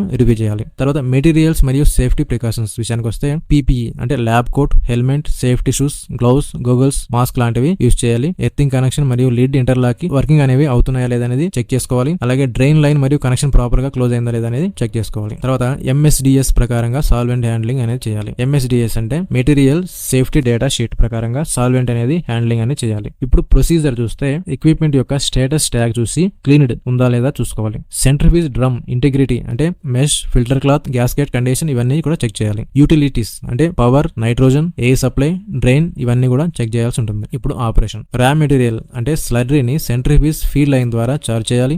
లోడ్ స్ప్రెడ్ అనేది ఈవెన్ గా డిస్ట్రిబ్యూట్ చేయాలి. లిడ్ అనేది ప్రాపర్ గా క్లోజ్ చేసి సెంట్రిఫ్యూజ్ స్పీడ్ అనేది గ్రాడ్యువల్ గా ఇంక్రీజ్ చేసి రిక్వైర్డ్ ఆర్పిఎం అవసరమైన ఆర్పిఎం రీచ్ చేయాలి. అంటే అవసరమైన ఆర్పిఎం వచ్చేలాగా చూడాలి. ఈ ఫిల్టర్ అయిన సాల్వెంట్ కలెక్షన్ ట్యాంక్ లోకి నెమ్మదిగా వెళ్తుంది. బిఎంఆర్ ఇన్స్ట్రక్షన్ ప్రకారంగా సాల్వెంట్ వాషింగ్ అనేది పర్ఫామ్ చేయాలి. రొటేషన్ కంప్లీట్ అయిన తర్వాత సెంట్రిఫ్యూజ్ ని స్టాప్ చేసి లిడ్ ని ఓపెన్ చేయాలి. ఎస్ఎస్ టూల్స్ ని ఉపయోగించి కలెక్ట్ చేయాలి. ఆపరేషన్ తర్వాత సెంట్రిఫ్యూజ్ ఇంటీరియర్ ని క్లీన్ చేయాలి. నెక్స్ట్ బ్యాచ్ కి లైనింగ్ క్లియరెన్స్ క్యూఏ నుండి తీసుకోవాలి. ఇప్పుడు క్లీనింగ్ ప్రొసీజర్. మొదటగా డిఎం వాటర్ వాషింగ్ ఇవ్వాలి. యాజ్ పర్ ప్రొడక్ట్ ప్రకారంగా సాల్వెంట్ రిన్స్ అనేది ఇవ్వాలి. ఫైనల్ డ్రైయింగ్ అనేది నైట్రోజన్ తో చేయాలి. ఫిల్టర్ క్లాత్ యొక్క ఇంటిగ్రిటీ చెక్ చేయాలి. పోల్స్ ఏమైనా పడ్డాయా లేదంటే ఏమైనా డ్యామేజ్ అయిందనేది చెక్ చేసుకోవాల్సి ఉంటుంది. అవసరమైతే రిప్లేస్ చేయాలి. క్లీనింగ్ అయిన తర్వాత క్లీన్ అయ్యింది అని ట్యాగ్ అనేది అటాచ్ చేయాలి. ఇప్పుడు documentation, batch manufacturing record BMR లో అన్ని స్టెప్స్ ఎంటర్ చేయాలి. ఎక్విప్మెంట్ లాగ్ బుక్ లో యూసేజ్ మరియు క్లీనింగ్ డీటెయిల్స్ అనేది ఫిల్ చేయాలి. డీవియేషన్స్ ఏమైనా ఉంటే వెంటనే QA కి ఇన్ఫార్మ్ చేయాలి. సేఫ్టీ విషయానికి వస్తే ఓవర్లోడింగ్ అనేది చేయకూడదు. సాల్వెంట్ వేపర్స్ కోసం ప్రాపర్ వెంటిలేషన్ అనేది ఉండాలి. ఎమర్జెన్సీ స్టాప్ బటన్ వర్కింగ్ ఉందా లేదా అనేది ముందే చెక్ చేసుకోవాలి. RCVD గురించి చూద్దాం. RCVD అంటే రోటో కోన్ వాక్యూమ్ డ్రయర్. ఇది ఒక డ్రైయింగ్ ఎక్విప్మెంట్. API మరియు బల్క్ డ్రగ్స్ లో ఎక్కువగా వాడుతూ ఉంటారు. ఈ ప్రిన్సిపల్ ఏంటంటే మెటీరియల్ ని వాక్యూమ్ లో ఉంచితే సాల్వెంట్ లేదా మాయిశ్చర్ లో టెంపరేచర్ దగ్గరే ఎవాపరేట్ అవుతుంది. డ్రయర్ అనేది కోన్ షేప్ లో ఉండి రొటేషన్ మోషన్ ఇస్తుంది. మెటీరియల్ అనేది మిక్స్ అవుతూ యూనిఫామ్ గా డ్రైయింగ్ అనేది జరుగుతుంది. ఫైనల్ ప్రొడక్ట్ అనేది హీట్ సెన్సిటివ్ అయినా కూడా సేఫ్ గా డ్రైయింగ్ అనేది జరుగుతుంది. డిజైన్ చూస్తే ఇది డబుల్ కోనికల్ షేప్ వెజల్, అంటే 2 కోన్స్ అనేది జాయింట్ చేసి తయారు చేస్తారు. వెజల్ అనేది రొటేట్ అవుతుంది. సాధారణంగా 5 to 25 RPM లో ఇది రొటేట్ అవ్వడం జరుగుతుంది. జాకెట్ అనేది ఉంటుంది. దీని సైడ్ ఇందాక మనం చెప్పుకున్నట్లుగా రియాక్టర్ కి ఎలా జాకెట్ ఉంటుందో దీనికి కూడా జాకెట్ అనేది ఉంటుంది. ఇప్పుడు RCVD కూడా టెంపరేచర్ కంట్రోల్ చేయాలి కాబట్టి దీనికి హాట్ వాటర్ లేదా స్టీమ్ లేదా థర్మల్ ఫ్లూయిడ్ సర్క్యులేట్ అనేది చేస్తారు. దీన్ని వాక్యూమ్ సిస్టమ్ కి కనెక్ట్ చేస్తారు. అంటే సాల్వెంట్ వేపర్స్ అనేది కండెన్సర్ లోకి వెళ్లి కలెక్ట్ అవుతాయి. మ్యాన్హోల్ మరియు చార్జింగ్ డిశ్చార్జ్ పోర్ట్స్ అన్ని కూడా ఉంటాయి. ఇప్పుడు ఇందాక సెంట్రిఫ్యూజ్ లో వచ్చిన వెట్ కేక్ ఏదైతే ఉందో, వెట్ మెటీరియల్ ఏదైతే ఉందో ఆ మెటీరియల్ ని ఈ డ్రైయర్ లో ఛార్జింగ్ పాయింట్ ద్వారా ఛార్జ్ చేయడం జరుగుతుంది. వెజల్ అనేది క్లోజ్ చేసి వాక్యూమ్ ని అప్లై చేస్తారు. వాక్యూమ్ సాధారణంగా 50 mmHg నుండి అప్ టు 700 mmHg వాక్యూమ్ వరకు అప్లై చేయడం జరుగుతుంది. జాకెట్ లో ఈ హాట్ వాటర్ అనేది సర్క్యులేట్ అనేది జరుగుతుంది. కోన్ అనేది రొటేట్ అవుతూ ఈ మెటీరియల్ అంతటికి కూడా యూనిఫామ్ హీట్ అనేది ట్రాన్స్ఫర్ అనేది అవుతుంది. ఈ సాల్వెంట్ వేపర్స్ ఏవైతే ఉన్నాయో కండెన్సర్ ద్వారా రికవర్ అవుతాయి. ఈ RCVD కి కండెన్సర్ ద్వారా కనెక్ట్ అయ్యి అది వాక్యూమ్ పంప్ ద్వారా రిసీవర్ కి కనెక్ట్ అయ్యి రిసీవర్ లో ఈ సాల్వెంట్ వేపర్స్ అనేవి కలెక్ట్ అవ్వడం జరుగుతుంది. ఈ బై ప్రొడక్ట్స్ అనేవి డిశ్చార్జ్ పోర్ట్ ద్వారా కలెక్ట్ అనేది చేస్తారు. సో అడ్వాంటేజెస్ ఏంటంటే లో టెంపరేచర్ లో కూడా డ్రైయింగ్ అనేది జరుగుతుంది. ఇది హీట్ సెన్సిటివ్ APIs కి బెస్ట్ ఆప్షన్ గా చెప్పుకోవచ్చు. యూనిఫామ్ డ్రైయింగ్ మరియు మిక్సింగ్ అనేది జరుగుతుంది. సాల్వెంట్ రికవరీ అనేది పాసిబిలిటీ అవుతుంది. అలాగే క్లోజ్డ్ సిస్టమ్ కాబట్టి కంటామినేషన్ అనేది జరగకుండా ఉంటుంది. సో RCVD యొక్క స్టాండర్డ్ సైజులు కనుక మనం చూసుకున్నట్లయితే కెపాసిటీ అంటే వర్కింగ్ వాల్యూమ్ బట్టి 50 to 100 లీటర్స్ అయితే పైలట్ స్కేల్ లో వాడతారు. 250 లీటర్స్ టు 500 లీటర్స్ ని స్మాల్ ప్లాంట్ లో వాడతారు. 1000 లీటర్స్ టు 2000 లీటర్స్ వరకు మీడియం ప్లాంట్ లో వాడతారు. 3000 లీటర్స్ నుండి 5000 లీటర్స్ వరకు లార్జ్ కమర్షియల్ ప్లాంట్ లో యూజ్ చేస్తూ ఉంటారు. సో క్రిటికల్ పారామీటర్స్ కనుక చూసుకున్నట్లయితే మనం అంటే BMR లో రికార్డ్ చేయాల్సినవి జాకెట్ యొక్క టెంపరేచర్. జాకెట్ టెంపరేచర్ ఎంత ఉంటుంది సాధారణంగా అంటే సాల్వెంట్ మీద డిపెండింగ్ అయ్యి 40 నుండి 90 degrees వరకు టెంపరేచర్ అనేది ఉంటుంది. తర్వాత వాక్యూమ్ లెవెల్ కూడా రికార్డ్ చేయాల్సి ఉంటుంది. ఇది సాధారణంగా 50 నుండి 700 mmHg గా ఉంటుంది. తర్వాత రొటేషన్ స్పీడ్ ఎంత రొటేషన్ లో ఉంటుంది సాధారణంగా 5 to 20 RPM లో ఉంటుంది. తర్వాత డ్రైయింగ్ టైం అనేది ప్రొడక్ట్ మీద ఆధారపడి ఉంటుంది. సాధారణంగా 6 నుండి 24 hours మధ్యలో ఉంటుంది. తర్వాత LOD అంటే loss on drying, moisture % BMR లో ఎంటర్ చేయాల్సి ఉంటుంది. సో సింపుల్ గా రోటోకోన్ వాక్యూమ్ డ్రైయర్ అంటే ఒక పెద్ద rotating cone shaped vessel. Vacuum మరియు హీటింగ్ తో సాల్వెంట్ ని తీసేయడం కోసం వాడే డ్రైయర్. సో SOP ప్రకారం RCVD ని ఎలా ఆపరేట్ చేయాలో చూద్దాం. ఈ SOP యొక్క పర్పస్ ఏంటంటే API మరియు ఇంటర్మీడియట్స్ ప్రొడక్షన్ వాక్యూమ్ లో సేఫ్ గా డ్రై చేయడానికి GMP నామ్స్ ప్రకారంగా యూజ్ చేయడానికి. తర్వాత స్కోప్, ఈ SOP ప్రొడక్షన్ డిపార్ట్మెంట్స్ లో RCVD ఆపరేషన్ కి అప్లికేబుల్. రెస్పాన్సిబిలిటీ, ప్రొడక్షన్ యొక్క ఆపరేటర్ RCVD ని ఆపరేట్ చేయడం. Production officer executive activity supervise చేయడం. QA లైన్ క్లియరెన్స్ మరియు రికార్డ్ వెరిఫికేషన్ చేయడం. తర్వాత సేఫ్టీ ప్రికాషన్స్ గా చూసుకుంటే PPE అంటే lab coat, gloves, goggles, mask, safety shoes మొదలైనవన్నీ ధరించాలి. వాక్యూమ్ మరియు హీటింగ్ సిస్టమ్ ని లీక్స్ చెక్ చేయాలి. సాల్వెంట్స్ వేపర్స్ కోసం కండెన్సర్ మరియు రిసీవర్ లైన్ టైట్ గా ఉండాలి. ఎమర్జెన్సీ స్టాప్ బటన్ వర్కింగ్ అనేది చెక్ చేయాలి. ఇప్పుడు ప్రొసీజర్, ఎక్విప్మెంట్ క్లీన్ గా ఉందా లేదా అనేది స్టేటస్ ట్యాగ్ వెరిఫై చేయాలి. జాకెట్ కనెక్షన్ అంటే steam, hot water inlet outlet check చేయాలి. వాక్యూమ్ పంప్ మరియు కండెన్సర్ సిస్టమ్ చెక్ చేయాలి. మ్యాన్హోల్ గ్యాస్ కట్ మరియు డిశ్చార్జ్ వాల్వ్ టైట్నెస్ అనేది చెక్ చేయాలి. ఇప్పుడు ఆపరేషన్ స్టెప్స్ చూసుకుంటే ముందుగా ఛార్జింగ్. వెట్ కేక్ లేదా వెట్ మెటీరియల్ ని సెంట్రిఫ్యూజ్ నుండి తీసుకొని డ్రైయర్ మ్యాన్ హోల్ ద్వారా చార్జ్ చేయాలి. మ్యాన్ హోల్ ప్రాపర్లీ క్లోజ్ చేయాలి. తర్వాత డిశ్చార్జ్ వాల్ ఏదైతే ఉంటుందో అది క్లోజ్ అయి ఉందా లేదా అనేది ఒకసారి చెక్ చేసుకోవాలి. డ్రైయర్ అనేది రొటేషన్ స్పీడ్ అనేది 50 నుండి 20 RPM వద్ద స్టార్ట్ చేయాలి. హాట్ వాటర్ జాకెట్ లో అలో చేయాలి. యాజ్ పర్ BMP ప్రకారం BMR లో ఏ విధంగా అయితే ఉందో ఆ విధంగా ఈ టెంపరేచర్ అనేది మెయింటైన్ చేయాలి. తర్వాత వాక్యూమ్ పంప్స్ ని స్టార్ట్ చేసి రిక్వైర్డ్ వాక్యూమ్ అంటే 600 నుండి 700 mmHg మెయింటైన్ చేయాల్సి ఉంటుంది. తర్వాత డ్రైయింగ్. సో ఇప్పుడు డ్రైయింగ్ లో మెటీరియల్ అనేది యూనిఫామ్ గా అవుతూ మాయిశ్చర్ అనేది ఎవాపరేట్ అవుతుంది. వేపర్స్ అనేవి కండెన్సర్ ద్వారా సాల్వెంట్ రికవరీ రిసీవర్ లోకి కలెక్ట్ అవుతాయి. డ్రైయింగ్ ప్రాసెస్ లో పీరియాడికల్లీ ప్రొడక్ట్ శాంపిల్ ని తీసుకుని LOD లేదా మాయిశ్చర్ కంటెంట్ అనేది చెక్ చేయాల్సి ఉంటుంది. తర్వాత completion, required LOD as per BMR achieve అయ్యే వరకు డ్రైయింగ్ అనేది కంటిన్యూ చేస్తూ ఉండాలి. హీటింగ్ అనేది స్టాప్ చేసి RCVD అనేది కూల్ డౌన్ అయ్యే వరకు వెయిట్ చేయాలి. వాక్యూమ్ రిలీజ్ చేసి డ్రైయర్ ను అట్మాస్ఫిరిక్ ప్రెజర్ కి తీసుకురావాలి. తర్వాత డిశ్చార్జ్, డ్రైయర్ ని రొటేట్ చేసి డిశ్చార్జ్ పోర్ట్ ని ఓపెన్ చేయాలి. కంటైనర్ లో కలెక్ట్ చేయాలి. ప్రాపర్ లేబులింగ్ చేసి నెక్స్ట్ స్టేజ్ కి ట్రాన్స్ఫర్ ట్రాన్స్ఫర్ చేయాల్సి ఉంటుంది. తర్వాత ఆపరేషన్ అయిపోయిన తర్వాత ఇప్పుడు డ్రైయర్ ఇంటీరియర్ క్లీన్ చేయాల్సి ఉంటుంది. డిఎం వాటర్ లేదా సాల్వెంట్ వాష్ తో నైట్రోజన్ ను అప్లై చేసి వాషింగ్ చేయాల్సి ఉంటుంది. ఎక్విప్మెంట్ లాగ్ బుక్ లో ఆపరేషన్ డీటెయిల్స్ అన్ని రికార్డ్ చేయాల్సి ఉంటుంది. ట్యాగ్ అనేది అటాచ్ చేయాల్సి ఉంటుంది. తర్వాత డాక్యుమెంటేషన్, బ్యాచ్ మ్యానుఫ్యాక్చరింగ్ రికార్డ్ అంటే BMR లో పారామీటర్స్ అంటే temperature, vacuum, RPM, drying time, LOD results ఇవన్నీ కూడా ఎంటర్ చేయాల్సి ఉంటుంది. ఎక్విప్మెంట్ లాగ్ బుక్ లో యూసేజ్ అండ్ క్లీనింగ్ డీటెయిల్స్ అన్ని రికార్డ్ చేయాల్సి ఉంటుంది. డీవియేషన్స్ ఏమైనా ఉంటే వెంటనే QA కి ఇన్ఫార్మ్ చేయాలి. మానిటర్ చేయాల్సినవి, చూడాల్సిన క్రిటికల్ పారామీటర్స్ ఏంటంటే జాకెట్ టెంపరేచర్ రేంజ్ అంటే 40 నుండి 90 డిగ్రీస్ టెంపరేచర్ ఎంత ఉందనేది చూసుకోవాలి. వ్యాక్యూమ్ లెవెల్ అంటే 50 నుండి 700 ఏదైతే వ్యాక్యూమ్ ఉంటుందో ఆ వ్యాక్యూమ్ ని మానిటర్ చేయాలి. రొటేషన్ స్పీడ్ అనేది సాధారణంగా ఒకేలా ఉంటుంది కాబట్టి 5 నుండి 20 RPM వద్ద ఈ రొటేషన్ స్పీడ్ అనేది ఉంటుంది. డ్రైయింగ్ టైం అనేది మానిటరింగ్ చేయాల్సి ఉంటుంది. ఫైనల్ LOD మాయిశ్చర్ లిమిట్ ఎంత ఉందో అనేది మనం చూసుకోవాల్సి ఉంటుంది. ఇప్పుడు ANFD అంటే ఏంటో చూద్దాం. ANFD అంటే agitated nuts filter and dryer. ఇది ఒక మల్టీపర్పస్ ఎక్విప్మెంట్. ఒక వెజిల్ లో ఫిల్టరేషన్ మరియు వాషింగ్, డ్రైయింగ్ ఇవన్నీ కూడా చేస్తుంది. ఫార్మాస్యూటికల్ ఇండస్ట్రీలో, ముఖ్యంగా ఫార్మాస్యూటికల్ API ఇండస్ట్రీలో ఎక్కువగా వాడుతూ ఉంటారు. సో ఈ ANFD యొక్క కన్స్ట్రక్షన్ కనుక చూసుకుంటే సిలిండ్రికల్ ప్రెజర్ వెజిల్ అనమాట. ఇది టాప్ డిష్ మరియు బాటమ్ డిష్ అనేవి రెండు కూడా ఉంటాయి. సో బాటమ్ లో ఫిల్టర్ ప్లేట్ అనేది ఉంటుంది. ఇది ఫిల్టర్ క్లాత్ తో అటాచ్ చేయబడి ఉంటుంది. ఇన్సైడ్ లో ఎజిటేటర్ అనేది ఉంటుంది. ఈ మెటీరియల్ యొక్క మిక్సింగ్ మరియు రీస్లరింగ్ మరియు డ్రైయింగ్ కి ఉపయోగపడుతుంది ఈ ఎజిటేటర్. అంటే ఇందాక మనం RCBD మరియు రియాక్టర్ కి జాకెట్ ఏ విధంగా అయితే ఉంటుందో దీనికి కూడా జాకెట్ అనేది ఉంటుంది. ఇది కూడా ANFD కి హీటింగ్ మరియు కూలింగ్ కోసం ఉపయోగపడుతుంది ఈ జాకెట్. వాక్యూమ్ సిస్టమ్స్ కనుక చూసుకున్నట్లయితే ఇవి కూడా కండెన్సర్ కి అటాచ్ అవుతాయి సాల్వెంట్ రికవరీ కోసం. తర్వాత మ్యాన్ హోల్ మరియు డిశ్చార్జ్ వాల్ రెండు కూడా ఉంటాయి. సో ఇప్పుడు వర్కింగ్ చూద్దాం. ముందుగా ఫిల్టరేషన్. స్లర్రీ ఏదైతే ఉందో ఈ రియాక్టర్ నుండి ANFD లోకి ఛార్జింగ్ అనేది జరుగుతుంది. వ్యాక్యూమ్ లేదా ప్రెజర్ అప్లై చేస్తే ఈ ఫిల్టరేట్ మదర్ లిక్కర్స్ ఏవైతే ఉంటాయో ఈ ఫిల్టర్ ప్లేట్ కింద నుంచి బయటకు అనేవి వెళ్తాయి. ఈ బయటకు వెళ్ళిన మదర్ లిక్కర్స్ ఏవైతే ఉన్నాయో ఇవి రిసీవర్ లోకి కలెక్ట్ అవ్వడం అనేది జరుగుతుంది. ఈ కలెక్షన్ అనేది ఎలా జరుగుతుందంటే ముందు మనం ANFD కి ప్రెజర్ ఇవ్వడం ద్వారా లేదా ఈ రిసీవర్ ఏదైతే ఉందో ఈ మదర్ లిక్కర్స్ కలెక్ట్ అయ్యే రిసీవర్ ఏదైతే ఉందో దీనికి వ్యాక్యూమ్ అప్లై చేయడం ద్వారా కూడా ఈ రెండు పద్ధతుల ద్వారా కూడా జరుగుతుంది. సాలిడ్ క్లిక్ అనేది ఏదైతే ఈ ఫిల్టర్ ప్లేట్ ఏదైతే ఉందో ఈ ANFD లో ఫిల్టర్ ప్లేట్ మీద ఉండిపోతుంది. తర్వాత వాషింగ్ ఇస్తారు. అంటే ఈ ఫిల్టర్ కేక్ ఏదైతే ఉందో ఈ మెటీరియల్ లో ఇంప్యూరిటీస్ ఏమైనా ఉంటే దాన్ని రిమూవ్ చేయడానికి మనం సాల్వెంట్ వాషింగ్ అనేది స్ప్రే చేస్తారు. ఈ స్ప్రే చేసేటప్పుడు ఎజిటేటర్ ని యూజ్ చేసి కేక్ ని రీస్లరీ మళ్ళీ మిక్సింగ్ చేసి ప్రాపర్ గా వాషింగ్ అనేది చేస్తారు. తర్వాత డ్రైయింగ్. కేక్ పైన వెట్ మెటీరియల్ యొక్క పైన హాట్ వాటర్ వ్యాక్యూమ్ అప్లై చేస్తారు. ఎజిటేటర్ అనేది కేక్ ని టర్న్ చేస్తుంది. యూనిఫామ్ డ్రైయింగ్ అవుతుంది. వేపర్స్ అనేవి కండెన్సర్ లోకి వెళ్లి సాల్వెంట్ అనేది రికవరీ అవ్వడం అనేది జరుగుతుంది. ఇప్పుడు డిశ్చార్జ్. డ్రైయింగ్ అయిపోయిన తర్వాత ఈ డ్రై కేక్ ఏదైతే ఉందో డిశ్చార్జ్ వాల్ ద్వారా బయటకు తీస్తారు. ఎజిటేటర్ అనేది డిశ్చార్జ్ కి హెల్ప్ చేస్తుంది. అంటే ఎజిటేటర్ తిరుగుతున్నప్పుడు ఆ ఎజిటేటర్ అనేది ఆ డిశ్చార్జ్ వాల్ ద్వారా ఈ మెటీరియల్ ని బయటికి నెట్టివేస్తూ ఉంటుంది. సో ANFD అడ్వాంటేజెస్ ఏంటంటే ఒకే ఎక్విప్మెంట్ లో ఫిల్టరేషన్, వాషింగ్, డ్రైయింగ్ మూడు కూడా చేయొచ్చు. అలాగే ఇది క్లోజ్డ్ సిస్టమ్ కాబట్టి కంటామినేషన్ కూడా తగ్గుతుంది. అలాగే సాల్వెంట్ రికవరీ అనేది పాసిబుల్ అవుతుంది. ఆపరేటర్ హ్యాండ్లింగ్ అనేది తగ్గుతుంది. అలాగే సేఫ్. టాక్సిక్ APIs లో ఇది ఎక్కువగా ఉపయోగపడుతుంది. అలాగే యూనిఫామ్ వాషింగ్ మరియు డ్రైయింగ్ అనేది జరుగుతుంది.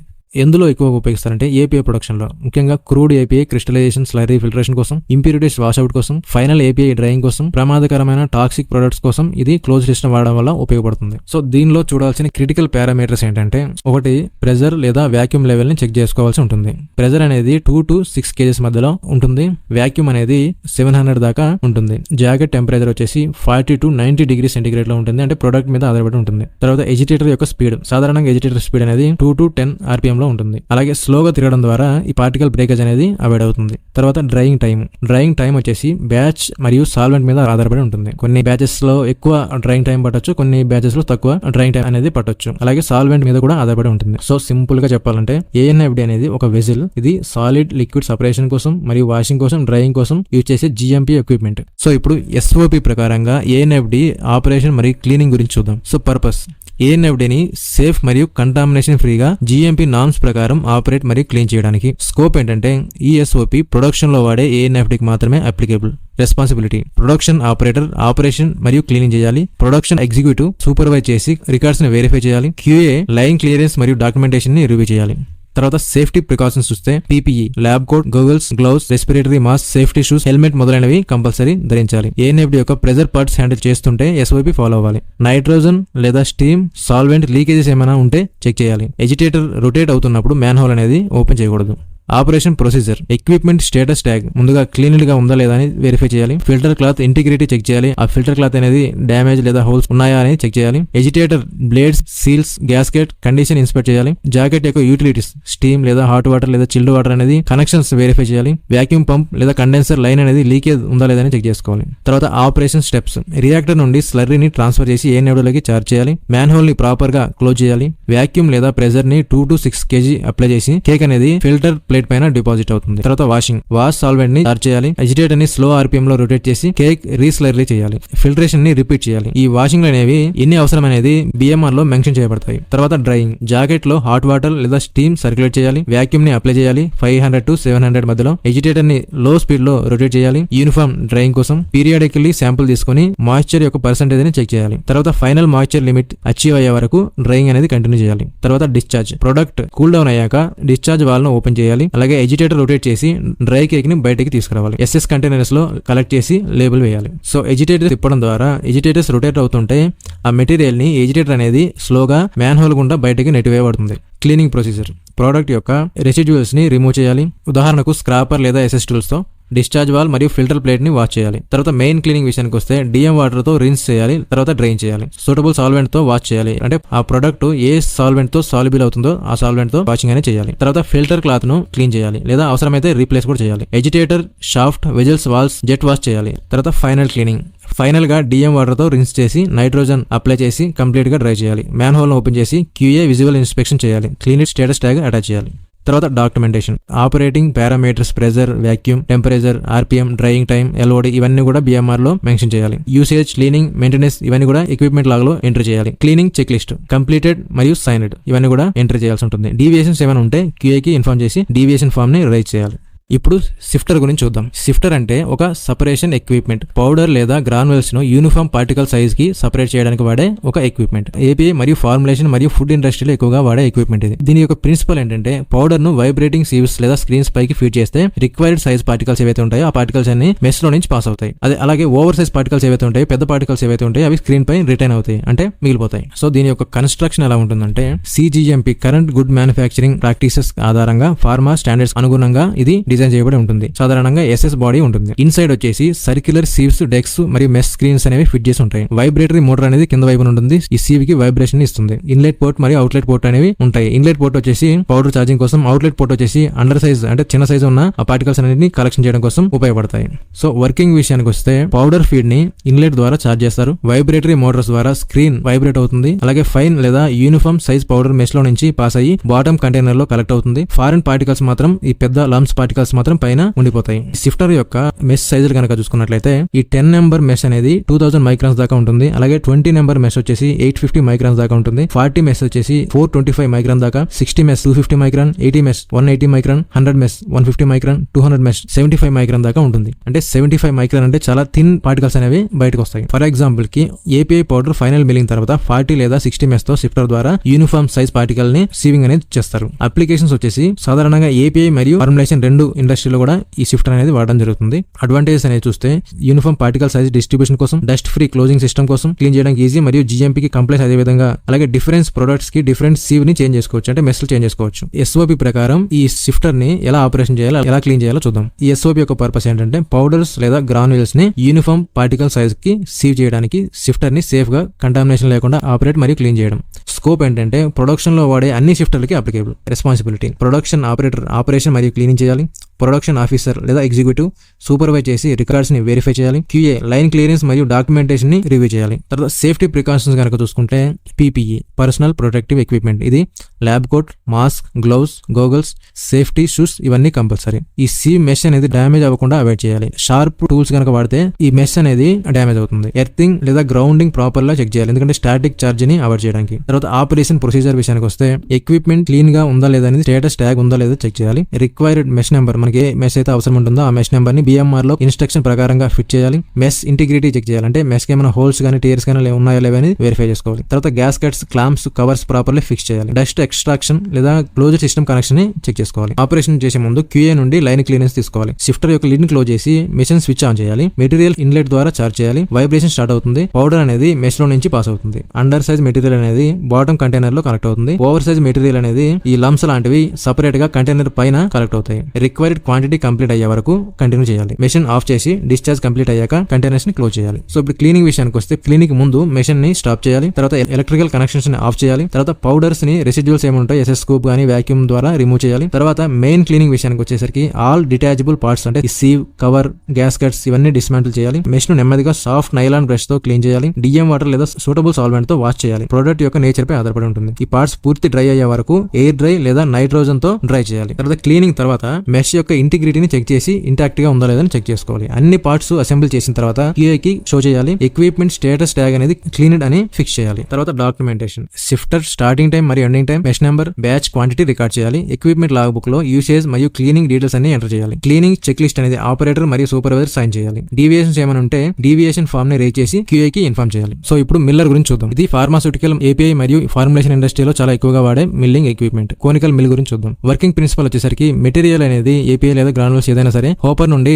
ఫీడింగ్ అనేది జరుగుతుంది. రోటర్ మరియు స్క్రీన్ ద్వారా ఫోర్స్ ఇంపాక్ట్ అనేది పడుతుంది. దీని ద్వారా యూనిఫామ్ పార్టికల్ సైజ్ అనేది బయటకు వస్తుంది. కంట్రోల్డ్ పార్టికల్ సైజ్ అనేది డిస్ట్రిబ్యూషన్ అవుతుంది. లో డస్ట్ జనరేషన్ మరియు మినిమల్ హీట్ అనేది జనరేట్ అవుతుంది. మెటీరియల్ ఆఫ్ కన్స్ట్రక్షన్ కనుక చూసుకున్నట్లయితే పూర్తిగా SS316 తో తయారు చేయబడి ఉంటుంది. ఇది కూడా GMP కంప్లైంట్స్ కి అనుగుణంగా. కోమిల్ వాడే ముఖ్యమైన యూసేజ్ గురించి చూస్తే API ఇండస్ట్రీలో ముఖ్యంగా ఎక్కువ వాడుతుంటారు డీ లంపింగ్ కోసం. అంటే డ్రైయింగ్ తర్వాత APIs అనేవి ఆ పౌడర్ అనేది ఉండలుగా మారిన తర్వాత వాటిని యూనిఫామ్ గా బ్రేక్ చేస్తుంది. అలాగే పార్టికల్ సైజ్ ని రిడక్షన్ చేయడం, అంటే ఫ్లో ప్రాపర్టీస్ మరియు కంప్రెసిబిలిటీ ఇంప్రూవ్ చేయడం కోసం వాడుతూ ఉంటారు. సో కోమిల్ యొక్క అడ్వాంటేజెస్ కనుక చూసుకున్నట్లయితే యూనిఫామ్ పార్టికల్ సైజ్ అంటే 200 మైక్రాన్స్ నుండి 500 మైక్రాన్స్ వరకు కంట్రోల్ అవుతుంది. సో ఇప్పుడు ETP అంటే ఎఫ్లూయెంట్ ట్రీట్మెంట్ ప్లాంట్ గురించి మాట్లాడుకుందాం. ETP అంటే ఒక ప్రొడక్షన్ ప్రాసెస్ లో ఏర్పడే ద్రవ వ్యర్థాలు అంటే లిక్విడ్ వేస్ట్ లేదా ఎఫ్లూయెంట్ ని ప్యూరిఫై చేయడానికి ఏర్పాటు చేయబడిన ఒక సిస్టమ్ గా చెప్పుకోవచ్చు. ఇది ప్రాసెస్ తర్వాత ఈ వేస్ట్ వాటర్ ఏదైతే ఉంటుందో దీన్ని ప్యూరిఫై చేసి సురక్షితంగా బయటికి సేఫ్ కండిషన్ లో బయటకు వదలడానికి లేదా మళ్ళీ దాన్ని రీయూజ్ చేసుకోవడానికి ఉపయోగపడుతుంది ETP. సో ETP యొక్క రెస్పాన్సిబిలిటీస్ విషయానికి వస్తే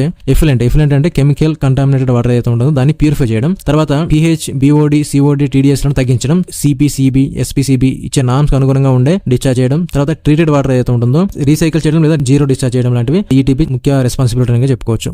తర్వాత ETP యొక్క ప్రాసెస్ స్టెప్స్ కనుక చూసుకున్నట్లయితే కలెక్షన్ ట్యాంక్ లో వేస్ట్ వాటర్ ని కలెక్ట్ చేయడం, తర్వాత న్యూట్రలైజేషన్ ట్యాంక్ లో pH అడ్జస్ట్మెంట్ చేయడం, తర్వాత కోఅగులేషన్ మరియు ఫ్లాక్యుయేషన్ లో సస్పెండెడ్ సాలిడ్స్ ని తొలగించడం, ప్రైమరీ క్లారిఫైయర్ లో స్లడ్జ్ ని సెపరేట్ చేయడం, తర్వాత బయోలాజికల్ ట్రీట్మెంట్ లో బ్యాక్టీరియాని యూజ్ చేసి ఆర్గానిక్స్ ని తొలగించడం లాంటి ఈ స్టెప్ బై స్టెప్స్ ప్రాసెస్ అనేది ఉంటుంది. సాధారణంగా APIs మరియు బల్క్ డ్రగ్స్ మ్యానుఫ్యాక్చరింగ్ ప్లాంట్స్ లో వాడుతూ ఉంటారు.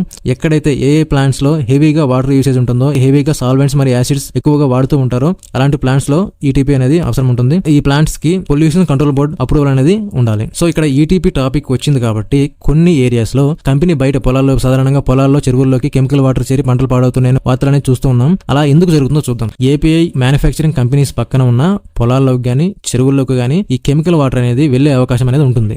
అసలు ఎందుకు API ప్లాంట్స్ నుండి కెమికల్ వాటర్ బయటకు వస్తుందో చూద్దాం. అంటే కొన్ని చిన్న లేదా మధ్య తరహా API యూనిట్స్ ఏవైతే ఉంటాయో వాటిని కాస్ట్ తగ్గించుకోవడానికి ఎఫ్లూయెంట్ ట్రీట్మెంట్ ప్లాంట్ అంటే ETP ని పని చేయనివ్వకుండా అన్ట్రీటెడ్ కెమికల్స్ వాటర్ ని ఎఫ్లూయెంట్ ని బయటకు పంపుతారు. ETP సిస్టమ్స్ ప్రాపర్ గా ఉన్న కొన్ని సందర్భంలో ఏం జరుగుతుందంటే ఓవర్లోడ్ అవుతుంది. అంటే ఎక్కువ ఎఫ్లూయెంట్ వస్తే ఈ ప్రాసెస్ అనేది చేయడం కష్టం అవుతుంది. అలాగే బ్రేక్ డౌన్ అవుతుంది సర్వీస్ లేకపోతే. వెంటనే ప్లాంట్స్ ని ఆపకుండా వారు అన్ట్రీటెడ్ వాటర్ ని నేరుగా డ్రైనేజ్ లోకి వదిలేస్తుంటారు. అలాగే under ground pipe line system. చాలా API ప్లాంట్స్ రహస్యంగా పక్కన ఉన్న చెరువుల్లో లేదా కాలువలు, పొలాల వైపు అనఫిషియల్ పైపులు వేయడం అనేది జరుగుతుంటుంది. అవి బయటకు కనిపించవు, కానీ చెరువు నీటిలో వాసన లేదా రంగు మారిపోవడం వల్ల మనకు గుర్తించవచ్చు. కొన్ని ఇండస్ట్రియల్ జోన్స్ లో కామన్ ఎఫ్లూయెంట్ ట్రీట్మెంట్ ప్లాంట్ అనేది ఉండవచ్చు. CETP కెపాసిటీ తక్కువగా ఉండడం, కొన్ని యూనిట్స్ CETP కి పంపకుండా నేరుగా వదలడం, CETP అనేది కూడా ప్రాపర్ గా రన్ అవ్వకపోవడం, వీటన్నిటి ద్వారా కూడా ఆ వాటర్ అనేది బయటకు వెళ్ళడం అనేది జరుగుతుంది. ఇక్కడ గ్రామాలకు ఎటువంటి ఎఫెక్ట్ అవుతుందో చూద్దాం. ముందుగా మట్టి అనేది మారిపోవడం, అంటే పంటలు పండకపోవడం, విత్తనాలు మొలకెత్తకపోవడం, నీటి రంగు, వాసన మారిపోవడం, అంటే తాగడానికి ఉపయోగించడానికి అసంపూర్ణంగా ఉండడం, చెరువులు పాడవడం, చేపలు చనిపోవడం, చెరువు అనేది ఉపయోగానికి రాకుండా ఉండడం. సో ఇప్పుడు SRP గురించి మాట్లాడుకుందాం. SRP అంటే solvent recovery plant. Production process లో ఉపయోగించిన సాల్వెంట్స్ ఏవైతే ఉంటాయో, ఉదాహరణకు మిథనాల్, ఎసిటోన్, ఐపీఏ ఇలాంటి సాల్వెంట్స్ అన్ని కూడా తిరిగి వచ్చేలా అంటే రికవర్ చేసే ఒక సిస్టమ్. ఇది ఒక రకమైన రీసైకిల్ యూనిట్ గా పనిచేస్తుంది. అంటే ఈ సాల్వెంట్స్ అన్ని కూడా ఉపయోగించిన తర్వాత కూడా మళ్ళీ దీన్ని రీసైకిల్ చేసి మళ్ళీ రికవరీ సాల్వెంట్ గా మళ్ళీ మనం యూస్ చేసుకునే విధంగా ఉంటాయి. ఎస్ఆర్పి యొక్క మెయిన్ రెస్పాన్సిబిలిటీస్ ఏంటంటే ఉపయోగించిన సాల్వెంట్స్ నుండి ఇంప్యూరిటీస్ తొలగించి తిరిగి ఉపయోగించగల స్థితిలోకి తీసుకురావడం. రెండవది సాల్వెంట్ వేస్టేజ్ తగ్గించడం. 3 కొత్త సాల్వెంట్స్ ఏవైతే ఉంటాయో మళ్ళీ కొనుగోలు తగ్గించే విధంగా వీటినే మళ్ళీ రీయూజ్ చేసుకునే విధంగా చేయడం. ఎన్విరాన్మెంటల్ బర్డన్ తగ్గించడం. సో ఎస్ఆర్పి ప్రాసెస్ యొక్క స్టెప్స్ కనుక చూసుకున్నట్లయితే ఆల్రెడీ వాడిన సాల్వెంట్స్ ఏవైతే ఉంటాయో వాటిని కలెక్ట్ చేయడం, డిస్టిలేషన్ కాలమ్స్ ద్వారా హీటింగ్, ఎవాపరేషన్, కండెన్సేషన్ ద్వారా రీసైకిల్ చేయడం, రిసీవర్ ట్యాంక్స్ నుంచి రికవర్డ్ సాల్వెంట్స్ ఏవైతే ఉంటాయో అవి సేవ్ చేయడం, తర్వాత ఇంప్యూరిటీస్ రిమూవ్ చేయడం, దాంట్లో ఉన్న ఇంప్యూరిటీస్ సపరేషన్ చేయడం, మళ్ళీ ప్రొడక్షన్ ప్లాంట్ కి తిరిగి పంపించి రీయూజ్ చేసుకునే విధంగా చేయడం. ఈ సాల్వెంట్స్ ని మళ్ళీ క్యూసీ టెస్ట్ చేసి ఉపయోగించడానికి అనుగుణంగా ఉన్నాయా లేవా అని టెస్ట్ చేసి అప్పుడు అప్రూవల్ ఇచ్చిన తర్వాతనే మళ్ళీ మనం ప్రొడక్షన్ లో ఉపయోగించాల్సి ఉంటుంది. తర్వాత ఎస్ఆర్పి నుండి వచ్చే ప్రయోజనాలు ఏంటంటే కాస్ట్ సేవింగ్, కొత్త సాల్వెంట్స్ మళ్ళీ కొనాల్సిన అవసరం లేకుండా ఉండడం, ఈకో ఫ్రెండ్లీ, ఎన్విరాన్మెంట్ కంటామినేషన్ లేకుండా చూసుకోవడం, అలాగే సాల్వెంట్స్ ఏవైతే ఉంటాయో మల్టిపుల్ టైమ్స్ లో ఉపయోగించుకోవచ్చు. సో ఇప్పటి వరకు ఏపీఐ ఇండస్ట్రీ గురించి మాట్లాడుకున్నాం. ఇప్పుడు ఫార్ములేషన్ గురించి మాట్లాడుకుందాం. సో ఫార్ములేషన్ యూనిట్ అంటే ఏపీఐ యూనిట్ నుండి యాక్టివ్ ఫార్మాస్యూటికల్ ఇంగ్రీడియంట్ని తీసుకుని దానికి కొన్ని ఎక్సిపియంట్స్ని కలెక్ట్ చేసి ఎక్సిపియంట్స్తో ఒక ట్యాబ్లెట్ రూపంలోనో లేదంటే ఒక క్యాప్సూల్ రూపంలోనో ఒక ఇంజెక్టబుల్ మెడిసిన్ రూపంలోనో తయారు చేసే ఒక యూనిట్. ఏపీఐ ఇండస్ట్రీ నుంచి వచ్చే ఒక ఏపీఐ ప్రాపర్టీస్ అనేది ఈ ఫార్ములేషన్ లో చెక్ చేయడం జరుగుతుంది. ఏపీఐ ప్రాపర్టీస్ ఏం చెక్ చేస్తారంటే ముందుగా సాల్యుబిలిటీ చెక్ చేస్తారు. సాల్యుబిలిటీ తర్వాత pH స్టెబిలిటీ, తర్వాత పార్టికల్ సైజు, తర్వాత ఫ్లో ప్రాపర్టీస్, అలాగే ఈ ఎక్సిపియంట్స్ తో కంపాటబిలిటీ ఎలా ఉందనేది వీటన్నిటిని కూడా చెక్ చేసి తర్వాత డోసేజ్ ని డిసైడ్ చేస్తారు. ఈ ఇన్యాక్టివ్ ఇంగ్రీడియంట్స్ ఏవైతే ఉంటాయి ఇవన్నిటిని కూడా ఎక్సిపియంట్స్ అంటారు. ఇన్యాక్టివ్ ఇంగ్రీడియంట్స్ అంటే దీనికి మెడిసినల్ ప్రాపర్టీస్ అనేవి ఏమి ఉండవు, ఎటువంటి బాడీకి ఎటువంటి ఎఫెక్ట్ ఉండదు. ఉదాహరణకు ఫిల్లర్స్. ఈ ఫిల్లర్స్ అనేది టాబ్లెట్ సైజ్ కంప్లీట్ చేయడానికి లాక్టోస్ లాంటి వాటిని వాడుతూ ఉంటారు. అలాగే బైండర్స్ అంటే గ్రాన్యూల్స్ యొక్క ఫార్ములేషన్ కోసం పీవీపీ, స్టార్చ్ పేస్ట్ లాంటి బైండర్స్ ని వాడుతూ ఉంటారు. డిసింటిగ్రేట్ అంటే టాబ్లెట్ త్వరగా డిసింటిగ్రేట్ కావడానికి ఉపయోగిస్తూ ఉంటారు. తర్వాత లూబ్రికెంట్, కంప్రెషన్ స్మూత్ గా జరగడానికి లూబ్రికెంట్ లో వాడుతూ ఉంటారు. తర్వాత ప్రిజర్వేటివ్స్ లేదా స్టెబిలైజర్స్, ఇది స్టెబిలిటీ కోసం వాడుతూ ఉంటారు. కొన్ని ఏపీఐస్ కి ఎక్సిపియంట్స్ ని మిక్స్ చేసి డైరెక్ట్ గా టాబ్లెట్ కంప్రెస్ అనేది చేస్తారు. గ్రాన్యూల్స్ ని టాబ్లెట్ కంప్రెషన్ మెషిన్ లో ఒక టాబ్లెట్ గా తయారు చేస్తారు. లేదా క్యాప్సిల్ లో ఫిల్లింగ్ మెషిన్ ఏదైతే ఉంటుందో దాంట్లో హార్డ్ జెలటిన్ లేదా హెచ్పిఎంసి క్యాప్సిల్ లో ఫిల్ చేస్తారు. తర్వాత కోటింగ్, టాబ్లెట్ కి ఫిల్మ్ కోటింగ్ లేదా షుగర్ కోటింగ్ ఇస్తూ ఉంటారు. ఎందుకంటే టేస్ట్ మాస్కింగ్ కోసం లేదా మాయిశ్చర్ నుండి ప్రొడక్షన్ కోసం లేదా కంట్రోల్డ్ రిలీజ్ కోసం టాబ్లెట్స్ కి కోటింగ్ అనేది ఇస్తూ ఉంటారు. ఇంజెక్షన్ ఏవైతే ఉంటాయో వాటి కోసం ఏపీఐ ను సూటబుల్ సాల్వెంట్ లాంటి వాటిలో డిసాల్వ్ చేస్తారు. తర్వాత ఫిల్టరేషన్ ని 0.22 మైక్రాన్ ఫిల్టర్ ని యూజ్ చేసి ఎసెప్టిక్ ఫిల్లింగ్ చేసి వైల్స్ లేదా యాంపుల్స్ లో ప్యాక్ చేస్తారు. తర్వాత క్వాలిటీ కంట్రోల్ మరియు స్టెబిలిటీ స్టడీస్ లో ప్రతి బ్యాచ్ కి క్యూసీ మరియు క్యూఏ టెస్ట్ అనేది జరుగుతూ ఉంటుంది. ఎస్ఏ, డిసొల్యూషన్, కంటెంట్ యూనిఫార్మిటీ, అలాగే స్టెరిలిటీ ఇవన్నిటి కూడా చెకింగ్ అనేది జరుగుతూ ఉంటుంది. తర్వాత ప్యాకింగ్ విషయానికి వస్తే టాబ్లెట్స్ బ్లిస్టర్ ప్యాక్స్ లేదా బాడీస్ లో టాబ్లెట్స్ ని ప్యాక్ చేయడం, తర్వాత క్యాప్సిల్స్ ని స్ట్రిప్స్ లేదా బాటిల్స్ లో ప్యాక్ చేయడం, ఇంజెక్షన్ ని వైల్స్ లేదా యాంపుల్స్ లో ప్యాక్ చేయడం, సిరప్స్ ని పెట్ లేదా గ్లాస్ బాటిల్స్ లో ప్యాక్ చేయడం అనేది జరుగుతూ ఉంటుంది. తర్వాత రెగ్యులేటరీ అప్రూవల్స్ వచ్చేసరికి formulation batch data, CMC, stability, bio equivalence submit చేసి అప్రూవల్ తీసుకోవాల్సి ఉంటుంది. సో ఇప్పుడు ఆడిట్స్ గురించి మాట్లాడుకుందాం. అంటే ఫార్మా కంపెనీలో ఎన్ని రకాల ఆడిట్స్ ఉంటాయో చూద్దాం. 1 internal audit, 2 external audit, 3 regulatory audit, 4 supplier audit లేదా vendor audit, 5 quality audit, 6 GMP audit, 7 data integrity audit. So ఇన్ని రకాల ఆడిట్లు మనం చూడొచ్చు. ఇంటర్నల్ ఆడిట్ ఎందుకంటే సెల్ఫ్ ఇన్స్పెక్షన్ కోసం. అంటే ఎవరికి అవసరం అంటే ఇది కంపెనీ యొక్క మేనేజ్మెంట్ కి. ఎందుకంటే సంస్థలో జిఎంపీ అంటే ఒక ఆర్గనైజేషన్ లో జిఎంపీ, ఎస్ఓపి, క్వాలిటీ సిస్టమ్స్ పాటిస్తున్నారా లేదని చెక్ చేయడం కోసం. అలాగే ఎప్పుడు చేస్తారంటే పీరియాడిక్, అంటే ఇప్పుడు సాధారణంగా 6 నెలలకు ఒకసారి లేదంటే సంవత్సరానికి ఒకసారి చేసే అవకాశం ఉంటుంది. లోపాలు కనుక దొరికితే కరెక్ట్ మరియు ప్రివెంటివ్ యాక్షన్స్ తీసుకోవడం అనేది జరుగుతుంది. తర్వాత ఎక్స్టర్నల్ ఆడిట్ అంటే క్లయింట్స్ లేదా పార్ట్నర్స్. ఉదాహరణకు ఒక ఎంఎన్సీ కంపెనీ ఉంది. ఆ ఎంఎన్సీ కంపెనీకి తమ క్లయింట్ సప్లయర్ ఎవరైతే ఉన్నారో ఆ సప్లయర్ స్టాండర్డ్స్ తగ్గట్టుగా ఈ ప్రొడక్ట్ ని ప్రొడ్యూస్ చేస్తున్నారా లేదా అనేది చూడడానికి ఈ ఆడిట్ అనేది చేయడం జరుగుతుంటుంది. ఉదాహరణకు ఒక కాంట్రాక్ట్ మ్యానుఫ్యాక్చరింగ్ యూనిట్ ని చెక్ చేయడం. తర్వాత రెగ్యులేటరీ ఆడిట్ అంటే ఎవరు చేస్తారంటే గవర్నమెంట్ రెగ్యులేట్ ఏజెన్సీస్ అనేవి చేస్తూ ఉంటాయి. ఉదాహరణకు యూఎస్ కి సంబంధించిన ఎఫ్డిఏ, యూకేకి సంబంధించిన ఎంహెచ్ఆర్ఏ, ఆస్ట్రేలియాకి సంబంధించిన టీజీఏ, ఇండియాకి సంబంధించిన డీసీజీఐ, వీరందరూ కూడా చేసే ఆడిట్స్ ని రెగ్యులేటరీ ఆడిట్స్ అంటారు. ఎందుకు చేస్తారంటే ఎక్స్పోర్ట్ అప్రూవల్స్ కోసం, అలాగే జిఎంపీ సర్టిఫికేషన్ కోసం.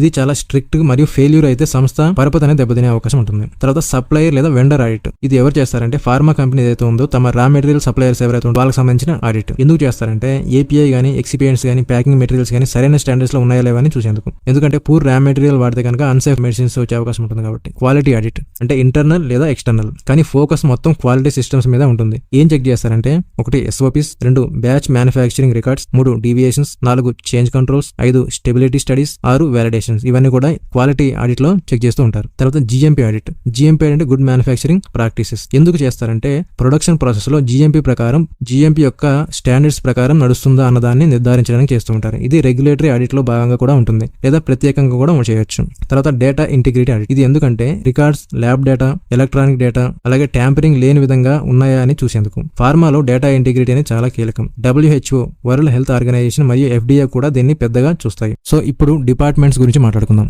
ముందుగా ప్రొడక్షన్ డిపార్ట్మెంట్స్ యొక్క రెస్పాన్సిబిలిటీస్ ఏంటంటే ఏపీఐ తయారీ కోసం రా మెటీరియల్స్ తో కెమికల్ రియాక్షన్స్ ని నిర్వహించడం, అలాగే రియాక్టర్, సెంట్రిఫ్యూజ్, డ్రైయర్ వంటివి ఉపయోగించడం, బ్యాచ్ రికార్డ్స్ మెయింటైన్ చేయడం, అలాగే reaction area, centrifuge area, drying area, అలాగే మిల్లింగ్ మరియు సీవింగ్ ఇవన్నీ కూడా ప్రొడక్షన్ ఏరియా నిర్వహిస్తూ ఉంటుంది. తర్వాత క్వాలిటీ కంట్రోల్ అంటే raw materials, intermediates, API analytical testing చేయడం, instrumental analysis, HPLC, GC, IR, UV, KF మొదలైన వాటితో ఈ అనాలిసిస్ అనేది చేస్తూ ఉంటారు. స్టెబిలిటీ స్టడీస్ మరియు ఇంప్యూరిటీ ప్రొఫైలింగ్ అనేది మెయింటైన్ చేస్తూ ఉంటారు. తర్వాత క్వాలిటీ అష్యూరెన్స్, GMP మరియు ICH గైడ్లైన్స్ ను పాటిస్తున్నారా లేదా చూసే బాధ్యత EQA డిపార్ట్మెంట్ కు ఉంటుంది. Batch manufacturing process documentation, BMR review అనేది చేస్తూ ఉంటారు. అలాగే deviations, change control, CAPA internal audits అనేది నిర్వహిస్తూ ఉంటారు. తర్వాత ప్రాసెస్ డెవలప్మెంట్ మరియు టెక్నాలజీ ట్రాన్స్ఫర్.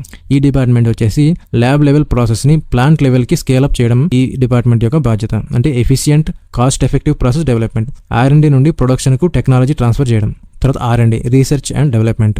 సో R&D యొక్క రెస్పాన్సిబిలిటీస్ ఏంటంటే న్యూ ఏపీఐ, కొత్త ఏపీఐ మాలిక్యూల్ ని సింథసిస్ ద్వారా డెవలప్ చేయడం, ఎగ్జిస్టింగ్ లో ఉన్న ప్రాసెస్ ని ఆప్టిమైజ్ చేయడం, దాన్ని డెవలప్ చేయడం, ఇంప్యూరిటీ ఐడెంటిఫికేషన్ మరియు క్యారెక్టరైజేషన్. కొన్ని ఏపీఐ ప్లాంట్స్ లో R&D అనేది ఉండదు, అయితే సపరేట్ R&D సెంటర్ నుంచి ట్రాన్స్ఫర్ అవుతుంది. తర్వాత regulatory affairs, drug master file, అలాగే CDC, ECDC డాక్యుమెంటేషన్ తయారు చేయడం, రెగ్యులేటరీ బాడీస్ కి US FDA, EDQM, TGA, CDSCO లాంటి వాటికి డేటా సబ్మిట్ చేయడం, ఆడిట్ సమయంలో డాక్యుమెంటేషన్ సపోర్ట్ గా ఉండడం. తర్వాత వేర్ హౌస్ మరియు స్టోర్స్. దీని యొక్క రెస్పాన్సిబిలిటీ ఏంటంటే రా మెటీరియల్స్ మరియు సాల్వెంట్స్, ప్యాకేజింగ్ మెటీరియల్స్ స్టోరేజ్ చేయడం, క్వారంటైన్ మరియు అప్రూవ్డ్ మరియు రిజెక్టెడ్ జోన్స్ లుగా ఏరియాని క్లాసిఫికేషన్ చేయడం, అలాగే GMP స్టోరేజ్ నార్మ్స్ పాటించడం, హ్యూమిడిటీ గానీ టెంపరేచర్ గానీ కంట్రోల్ జోన్స్ లో ఈ నార్మ్స్ అన్ని పాటించడం ఈ వేర్ హౌస్ యొక్క రెస్పాన్సిబిలిటీ. తర్వాత ఎన్విరాన్మెంట్ మరియు హెల్త్ అండ్ సేఫ్టీ అంటే EHS డిపార్ట్మెంట్. ఇది ప్రమాదకరమైన కెమికల్స్ మరియు సాల్వెంట్స్ ని హ్యాండ్లింగ్ లో సేఫ్టీ పాటించే విధంగా చేయడం, మరియు ఎఫిలెంట్ ట్రీట్మెంట్ మరియు ఎయిర్ పొల్యూషన్ కంట్రోల్ స్క్రబ్బర్స్ ను ఉపయోగించే విధంగా చేయడం, సేఫ్టీ ఆడిట్స్ ని కండక్ట్ చేయడం, ఫైర్ డ్రిల్స్,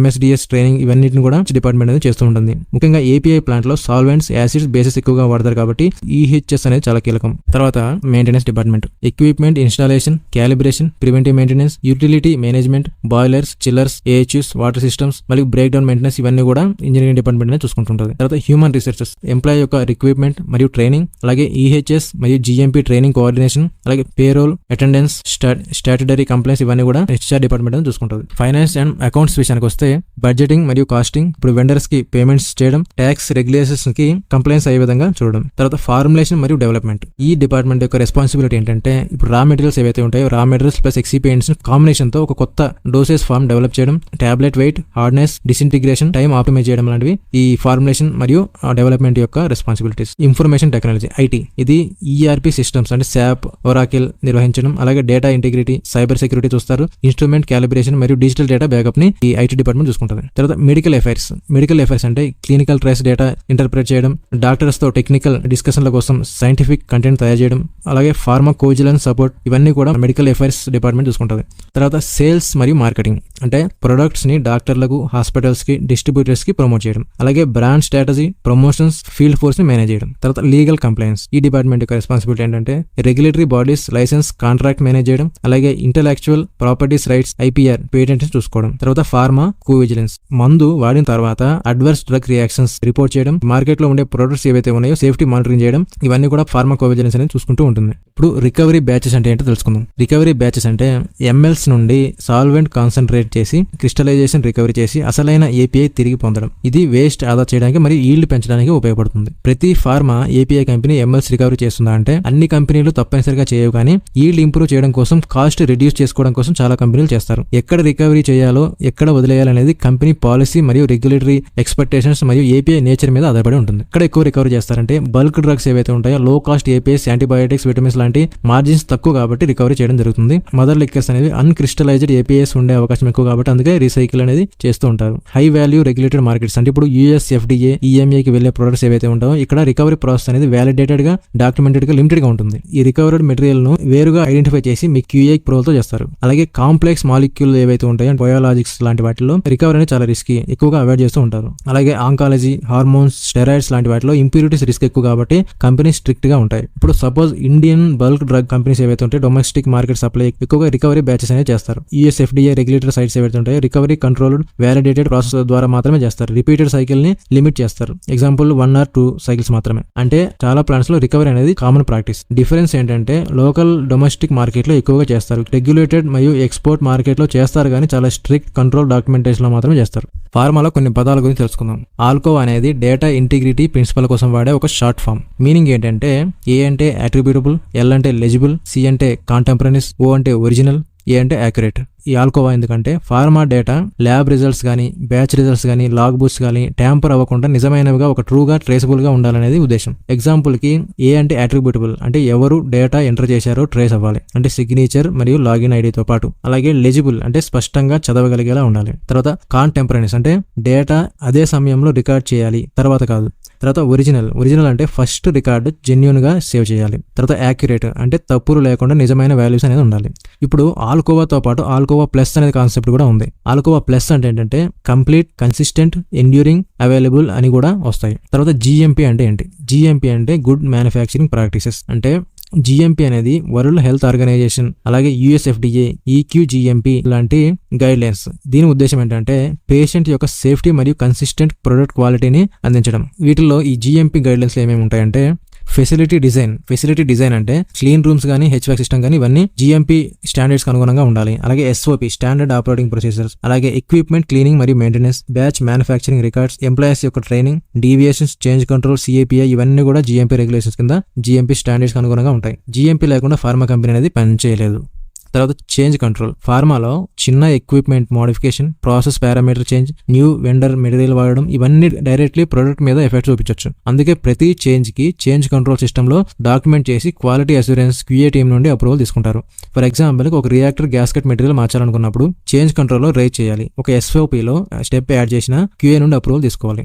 ఉద్దేశం ఏంటంటే అన్కంట్రోల్డ్ చేంజెస్ వల్ల క్వాలిటీ రిస్క్ రాకుండా ఉండడం. సో ఇప్పుడు API మ్యానుఫ్యాక్చరింగ్ లో వాడే రికార్డ్స్ గురించి మాట్లాడుకుందాం. ఏ డాక్యుమెంట్స్ మెయింటైన్ చేస్తారో చూద్దాం. ముందుగా SOPs అంటే స్టాండర్డ్ ఆపరేటింగ్ ప్రొసీజర్స్. ప్రతి ఆపరేషన్ ఎలా చేయాలో వివరాలు దీంట్లో ఉంటాయి. తర్వాత చేంజ్ కంట్రోల్ రికార్డ్స్ అంటే ప్రాసెస్ లేదా ఎక్విప్మెంట్ లో చేసే మార్పులు హిస్టరీ అనేది దీంట్లో ఉంటుంది. తర్వాత డీవియేషన్ రిపోర్ట్స్ అంటే ఏదైనా ప్రొసీజర్ తప్పుగా జరిగితే రికార్డ్ అనేది అవుతుంది. తర్వాత CAPA కరెక్టివ్ మరియు ప్రివెంటివ్ యాక్షన్స్ అంటే ప్రాబ్లమ్స్ కి తీసుకున్న సొల్యూషన్స్. తర్వాత OOS అంటే అవుట్ ఆఫ్ స్పెసిఫికేషన్ లేదా out of trend data investigation అనేది ఈ రిపోర్ట్ లో ఉంటుంది. తర్వాత ప్రొడక్షన్ సంబంధించిన డాక్యుమెంట్ వచ్చేసి BMR బ్యాచ్ మ్యానుఫ్యాక్చరింగ్ రికార్డ్. ఇది ఒక API బ్యాచ్ తయారీకి సంబంధించిన పూర్తి details, steps, timings, temperatures, operator యొక్క సిగ్నేచర్స్ అన్ని దీంట్లో ఉంటాయి. తర్వాత BPR బ్యాచ్ ప్యాకేజింగ్ రికార్డ్ అంటే API ప్యాకేజింగ్ లేబుల్ సంబంధించిన పూర్తి రికార్డు. తర్వాత ఎక్విప్మెంట్ లాగ్ బుక్స్ అంటే ఏ మెషిన్ ఎప్పుడు వాడారు, ఎవరు వాడారు, ఎంత టైం వాడారు, దాని యొక్క స్టేటస్ ఇవన్నీ కూడా ఎక్విప్మెంట్ లాగ్ బుక్స్ లో ఉంటాయి. తర్వాత అనాలిటికల్ ల్యాబొరేటరీ డాక్యుమెంట్స్. ఇది స్పెసిఫికేషన్స్ అంటే raw materials, intermediates, final API కోసం లిమిట్స్ ఇవన్నీ కూడా దీంట్లో ఉంటాయి. తర్వాత COA అంటే సర్టిఫికేట్ ఆఫ్ అనాలిసిస్. ప్రతి బ్యాచ్ కి QA రిలీజ్ అనేది సర్టిఫికేషన్ అనేది ఉంటుంది. తర్వాత ఇన్స్ట్రుమెంట్ లాగ్ బుక్స్ అంటే HPLC, GC, బ్యాలెన్స్ వంటివి ఎప్పుడు వాడారు అనేది దీంట్లో ఉంటుంది. ఇవన్నీ కూడా అనాలిటికల్ మరియు ల్యాబొరేటరీ డాక్యుమెంట్ లో ఉంటాయి. తర్వాత రా మెటీరియల్ మరియు సప్లైర్ డాక్యుమెంట్స్ అంటే వెండర్ యొక్క క్వాలిఫికేషన్ ఫైల్స్, RM లేదా PM inward register, raw material యొక్క packaging material, COA, RM, PM from supplier ఇవన్నీ కూడా ఈ రా మెటీరియల్ యొక్క సప్లైర్ డాక్యుమెంట్స్ లో ఉంటాయి. తర్వాత వాలిడేషన్ మరియు క్వాలిఫికేషన్ డాక్యుమెంట్స్. ఇప్పుడు ప్రాసెస్ వాలిడేషన్, ప్రోటోకాల్స్ మరియు reports, cleaning validation records, equipment qualification, installation, operation performance qualification ఇవన్నీ కూడా ఈ వాలిడేషన్ మరియు క్వాలిఫికేషన్ డాక్యుమెంట్స్ లో ఉంటాయి. MSDS అంటే మెటీరియల్ సేఫ్టీ డేటా షీట్. ఇది కెమికల్ సేఫ్టీ యొక్క ఇన్ఫర్మేషన్. తర్వాత సేఫ్టీ ట్రైనింగ్ రికార్డ్స్. తర్వాత ఎఫిలియంట్ ట్రీట్మెంట్ మరియు waste disposal records, calibration records అంటే బ్యాలెన్స్, pH మీటర్, థర్మోమీటర్స్ లాంటివి. తర్వాత ప్రివెంటివ్ మెయింటెనెన్స్ రికార్డ్స్. తర్వాత regulatory complaints documents, site master file, annual product review, product quality review, audit reports, internal audit లేదా external audit, regulatory submission documents ఇవన్నీ కూడా regulatory మరియు complains documents documents లో ఉంటాయి. ముఖ్యంగా ప్రొడక్షన్ డాక్యుమెంట్ లో మెయింటైన్ చేసే డాక్యుమెంట్స్ ఏంటంటే బ్యాచ్ రిలేటెడ్ గా BMR అంటే బ్యాచ్ మ్యానుఫ్యాక్చరింగ్ రికార్డ్. ప్రతి బ్యాచ్ కి సంబంధించిన complete step by step process మరియు డీటెయిల్స్ మరియు parameters, temperature, pH, procedure, pressure, RPM, solvent, quantity, time ఇవన్నీ కూడా దీంట్లో రికార్డ్ అయి ఉంటాయి. తర్వాత బ్యాచ్ ప్యాకేజింగ్ రికార్డ్ అంటే ప్యాకింగ్ చేస్తున్నప్పుడు వాడే రికార్డు. తర్వాత ఈల్డ్ రికన్సిలేషన్ రికార్డ్స్ అంటే యాక్చువల్ ఈల్డ్ ఏదైతే ఉంటుందో లాస్ ని జస్టిఫికేషన్ చేయడం కోసం. తర్వాత ఎక్విప్మెంట్ మరియు ఏరియా, ఎక్విప్మెంట్ లాగ్ బుక్ ప్రతి రియాక్టర్, సెంట్రిఫ్యూజ్, డ్రైయర్, మిల్లర్ వాడిన డీటెయిల్స్ ఏవైతే ఉంటాయో అన్ని కూడా ఎక్విప్మెంట్ లాగ్ బుక్స్ లో నోట్ చేయాలి. తర్వాత క్లీనింగ్ రికార్డ్స్, ఎక్విప్మెంట్ లేదా ఏరియా క్లీనింగ్ అనేది అయిందా లేదా అవ్వక ముందు అయిన తర్వాత క్లీనింగ్ రికార్డ్స్ లో మనం నోట్ చేయాలి. తర్వాత యూసేజ్ లాగ్స్, బ్యాలెన్స్ గానీ, యూటిలిటీస్ గానీ, డెడికేటెడ్ ఎక్విప్మెంట్స్ ఇవన్నీ కూడా యూసేజ్ లాగ్స్ లో ఉంటాయి. తర్వాత డిస్పెన్సింగ్ మరియు material movement, material requisition forms, line clearance records batch start చేయకముందు, అలాగే QHA క్లియరెన్స్ ఇవన్నీ కూడా డిస్పెన్సింగ్ మరియు మెటీరియల్ మూవ్మెంట్ లో ఉంటాయి. తర్వాత ప్రాసెస్ కంట్రోల్ లేదా ఇన్ ప్రాసెస్ రికార్డ్స్ అంటే ఇన్ ప్రాసెస్ చెక్ రికార్డ్స్ అంటే pH, temperature, moisture content, SA process లో ఇవన్నీ కూడా చెకింగ్ అనేది జరుగుతుంది. తర్వాత ప్రాసెస్ డీవియేషన్ ఫార్మ్స్, ఏదైనా స్టాండర్డ్ ప్రొసీజర్ కి తప్పుగా జరిగితే రిపోర్ట్ ఇవ్వడం జరుగుతుంది. తర్వాత ట్రైనింగ్ మరియు సేఫ్టీ ప్రొడక్షన్ స్టాఫ్ రిలేటెడ్ అంటే SOP ట్రైనింగ్ రికార్డ్స్, ప్రతి ఆపరేటర్ ట్రైన్డ్ అయ్యారనేది దీంట్లో ఉంటాయి. ఇప్పుడు ఎంప్లాయ్మెంట్ రూల్స్ గురించి మాట్లాడుకుందాం. తెలుగు రాష్ట్రాలు, ఆంధ్రప్రదేశ్ లేదా తెలంగాణలో ఫార్మా ఇండస్ట్రీ అనేది చాలా పెద్దది. ఇక్కడ employee rules, labour laws, pharma specific norms ఎలా ఉంటాయో చూద్దాం.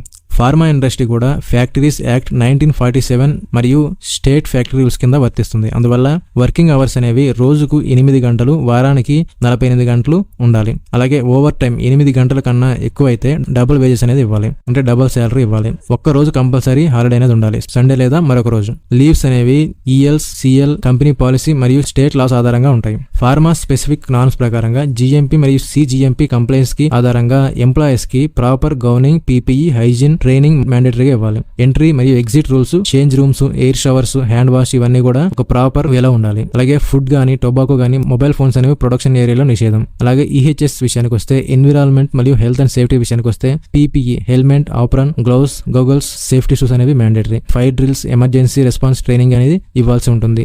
మెడికల్ ఫిట్నెస్ విషయానికి వస్తే జాయినింగ్ సమయంలో మెడికల్ చెకప్ అనేది ఉండాలి. ప్రతి సంవత్సరం హెల్త్ చెకప్ అంటే lungs function, hearing, blood test, especially solvents మరియు కెమికల్ ఎక్స్పోజర్స్ ఉన్న వారికి. తర్వాత ఎంప్లాయీస్ వెల్ఫేర్ రూల్స్ వచ్చేసరికి AP మరియు TS లో ప్రత్యేకంగా ESI ఉంటుంది. ESI అంటే employee state insurance, EPF provident fund అన్ని పర్మనెంట్ ఎంప్లాయీస్ కి ఇది కంపల్సరీ. తర్వాత గ్రాడ్యుయేటీ యాక్ట్ 5 సంవత్సరాలు పనిచేసే వారికి గ్రాడ్యుయేటీ అనేది రావడం జరుగుతుంది. మెటర్నిటీ బెనిఫిట్ యాక్ట్ అంటే మహిళలకు పెయిడ్ మెటర్నిటీ లీవ్ అనేది లభిస్తుంది. తర్వాత ప్రతి పెద్ద ఫార్మా కంపెనీకి సర్టిఫైడ్ స్టాండర్డ్ ఆర్డర్స్ ఉండాలంటే డిసిప్లిన్, లీవ్స్, మిస్కండక్ట్ రూల్స్ అనేవి ఉండాలి. తర్వాత షిఫ్ట్ సిస్టమ్ అంటే జనరల్ షిఫ్ట్ వచ్చేసి 9 to 6 PM, ఏ షిఫ్ట్ వచ్చేసి 6 AM to 2 PM, B shift వచ్చేసి 2 PM to 10 PM, C shift 10 PM to 6 PM ఉండాలి. అలాగే షిఫ్ట్ అలవెన్సెస్ కూడా చాలా కంపెనీస్ ఇస్తాయి, ఎస్పెషల్లీ నైట్ షిఫ్ట్స్ కి. తర్వాత ట్రేడ్ యూనియన్స్ మరియు లోకల్ రూల్స్ విషయానికి వస్తే తెలుగు స్టేట్స్ లో ఫార్మా ఎంప్లాయీస్ యూనియన్స్ కూడా ఉన్నాయి. ముఖ్యంగా API ఇండస్ట్రీస్ లో కొన్ని కంపెనీస్ లో వేజ్ అగ్రిమెంట్స్ అనేవి 3 నుండి 5 సంవత్సరాలకు ఒకసారి సెటిల్ చేస్తారు, బేసిక్ DA అలవెన్స్ తో పాటు. మెడికల్ చెకప్స్, PPE ట్రైనింగ్ ఫార్మాలో కంపల్సరీ. అలాగే ESI, PF, gratuity, maternity, OT వంటి వెల్ఫేర్ రూల్స్ కూడా వర్తిస్తాయి. రెగ్యులేటెడ్ MNC యూనిట్స్ చాలా స్ట్రిక్ట్ గా పాటిస్తారు. అలాగే స్మాల్ లోకల్ యూనిట్స్ మాత్రం కొన్నిసార్లు తగ్గించి పాటిస్తారు. తర్వాత హెల్త్ ఇన్సూరెన్స్ 21,000 శాలరీ దాటిన వారికి చాలా కంపెనీస్ ESI కి బదులు ప్రైవేట్ ఇన్సూరెన్స్ ఇస్తాయి. ఫ్యామిలీకి కవర్ అయ్యే విధంగా మెడిక్లెయిమ్ పాలసీ అనేది ఇవ్వడం జరుగుతుంది. పెద్ద MNC ఫార్మా కంపెనీస్ లో ఇది కామన్. ఈ 21,000 శాలరీ దాటిన వాళ్ళకి కంపెనీ ఇక మీదట ESI కంట్రిబ్యూషన్ డిడక్ట్ అనేది చేయదు. PF కి మాత్రం శాలరీ లిమిట్ అనేది ఉండదు. ప్రతి ఫార్మా కంపెనీలో 20+ ఎంప్లాయీస్ ఉన్న చోట PF అనేది compulsory. 12% employee contribution plus 12% employer contribution అనేది ఉంటుంది. శాలరీ ఎక్కువైనా సరే మీ PF లో ఉండవచ్చు, కానీ కొన్ని కంపెనీస్ ఎగ్జామ్ట్ చేయడానికి ఆప్షన్స్ ఇస్తాయి. సాధారణంగా బేసిక్ 15,000 ఉంటాయి. 5 years కంటిన్యూస్ గా సర్వీస్ పూర్తయితే గ్రాడ్యుయేటీ రాక తప్పదు. మరి కాంట్రాక్ట్ వర్కర్ సంగతి ఏంటంటే, కాంట్రాక్ట్ లేబర్స్ అంటే ఎవరు? కంపెనీ డైరెక్ట్ గా పేరోల్ లో కాకుండా లేబర్ కాంట్రాక్టర్ లేదా మ్యాన్ పవర్ ఏజెన్సీ ద్వారా పనిచేసేవారు. సాధారణంగా house keeping, packing, material movement, loading, unloading, utility helpers, కొన్ని ప్రొడక్షన్ హెల్పర్స్ కూడా, వీళ్ళందరినీ కూడా కాంట్రాక్ట్ లేబర్స్ అంటారు. కాంట్రాక్ట్ లేబర్ యాక్ట్ 1970 వర్తిస్తుంది. ఎంప్లాయర్ అంటే కాంట్రాక్టర్ రూల్స్ ఏ విధంగా ఉంటాయంటే, రిజిస్ట్రేషన్ సర్టిఫికేట్ తీసుకోవాలి. అంటే 100 మందికి పైగా కాంట్రాక్ట్ వర్కర్స్ ఉంటే కంపల్సరీ రిజిస్ట్రేషన్ సర్టిఫికేట్ తీసుకోవాలి. కాంట్రాక్టర్ కి వ్యాలిడ్ లైసెన్స్ ఉండాలి. వేజెస్ అనేవి OT, PF, ESI కాంట్రాక్ట్ ద్వారా చెల్లించాలి. Working hours, leaves, safety employee లాగే వర్తించాలి. ఎంప్లాయీస్ లాగే సమాన వేతనాలు ఈ వర్కర్స్ కూడా వర్తించాలి. కానీ ప్రాక్టికల్ గా చాలా చోట్ల తక్కువ ఇస్తారు. బెనిఫిట్స్ చూస్తే కాంట్రాక్ట్ ఎంప్లాయీస్ కి 21,000 శాలరీ లోపల ఉంటే ESI వర్తిస్తుంది. PF కంపల్సరీ 12% ప్లస్ 12%, కానీ చాలా కాంట్రాక్టర్స్ PF డిడక్ట్ చేయరు లేదా ఇరెగ్యులర్ గా పే చేస్తారు. గ్రాడ్యుయేటీ మరియు బోనస్ 5 సంవత్సరాలు పనిచేస్తే గ్రాడ్యుయేట్ అనేది వర్తిస్తుంది, కానీ కాంట్రాక్టర్స్ అనే వాళ్ళు ఎక్కువగా అవాయిడ్ చేస్తారు. తర్వాత లీవ్స్ కంపెనీ పాలసీ మీద ఆధారపడి ఉంటుంది, కానీ చాలా చోట్ల తక్కువే. తక్కువే. హైదరాబాద్, వైజాగ్, శ్రీకాకుళం, నల్గొండ ఫార్మా బెడ్స్ లో 50 to 60% వర్క్ ఫోర్స్ అనేది కాంట్రాక్ట్ లేబర్ లో ఉంటుంది. అంటే రెగ్యులర్ ఎంప్లాయీస్ లాగా ఫుల్ బెనిఫిట్స్ ఇవ్వరు. ఈఎస్ఐ, పిఎఫ్ డిడక్షన్ ఉంటే చాలా సార్లు ప్రాపర్లీ చేయరు. అలాగే జాబ్ సెక్యూరిటీ తక్కువ. కాంట్రాక్ట్ టెర్మినేట్ చేయడం చాలా సులభం. సో ఇది ఈ వీడియో. మరో టాపిక్ లో మళ్ళీ కలుసుకుందాం.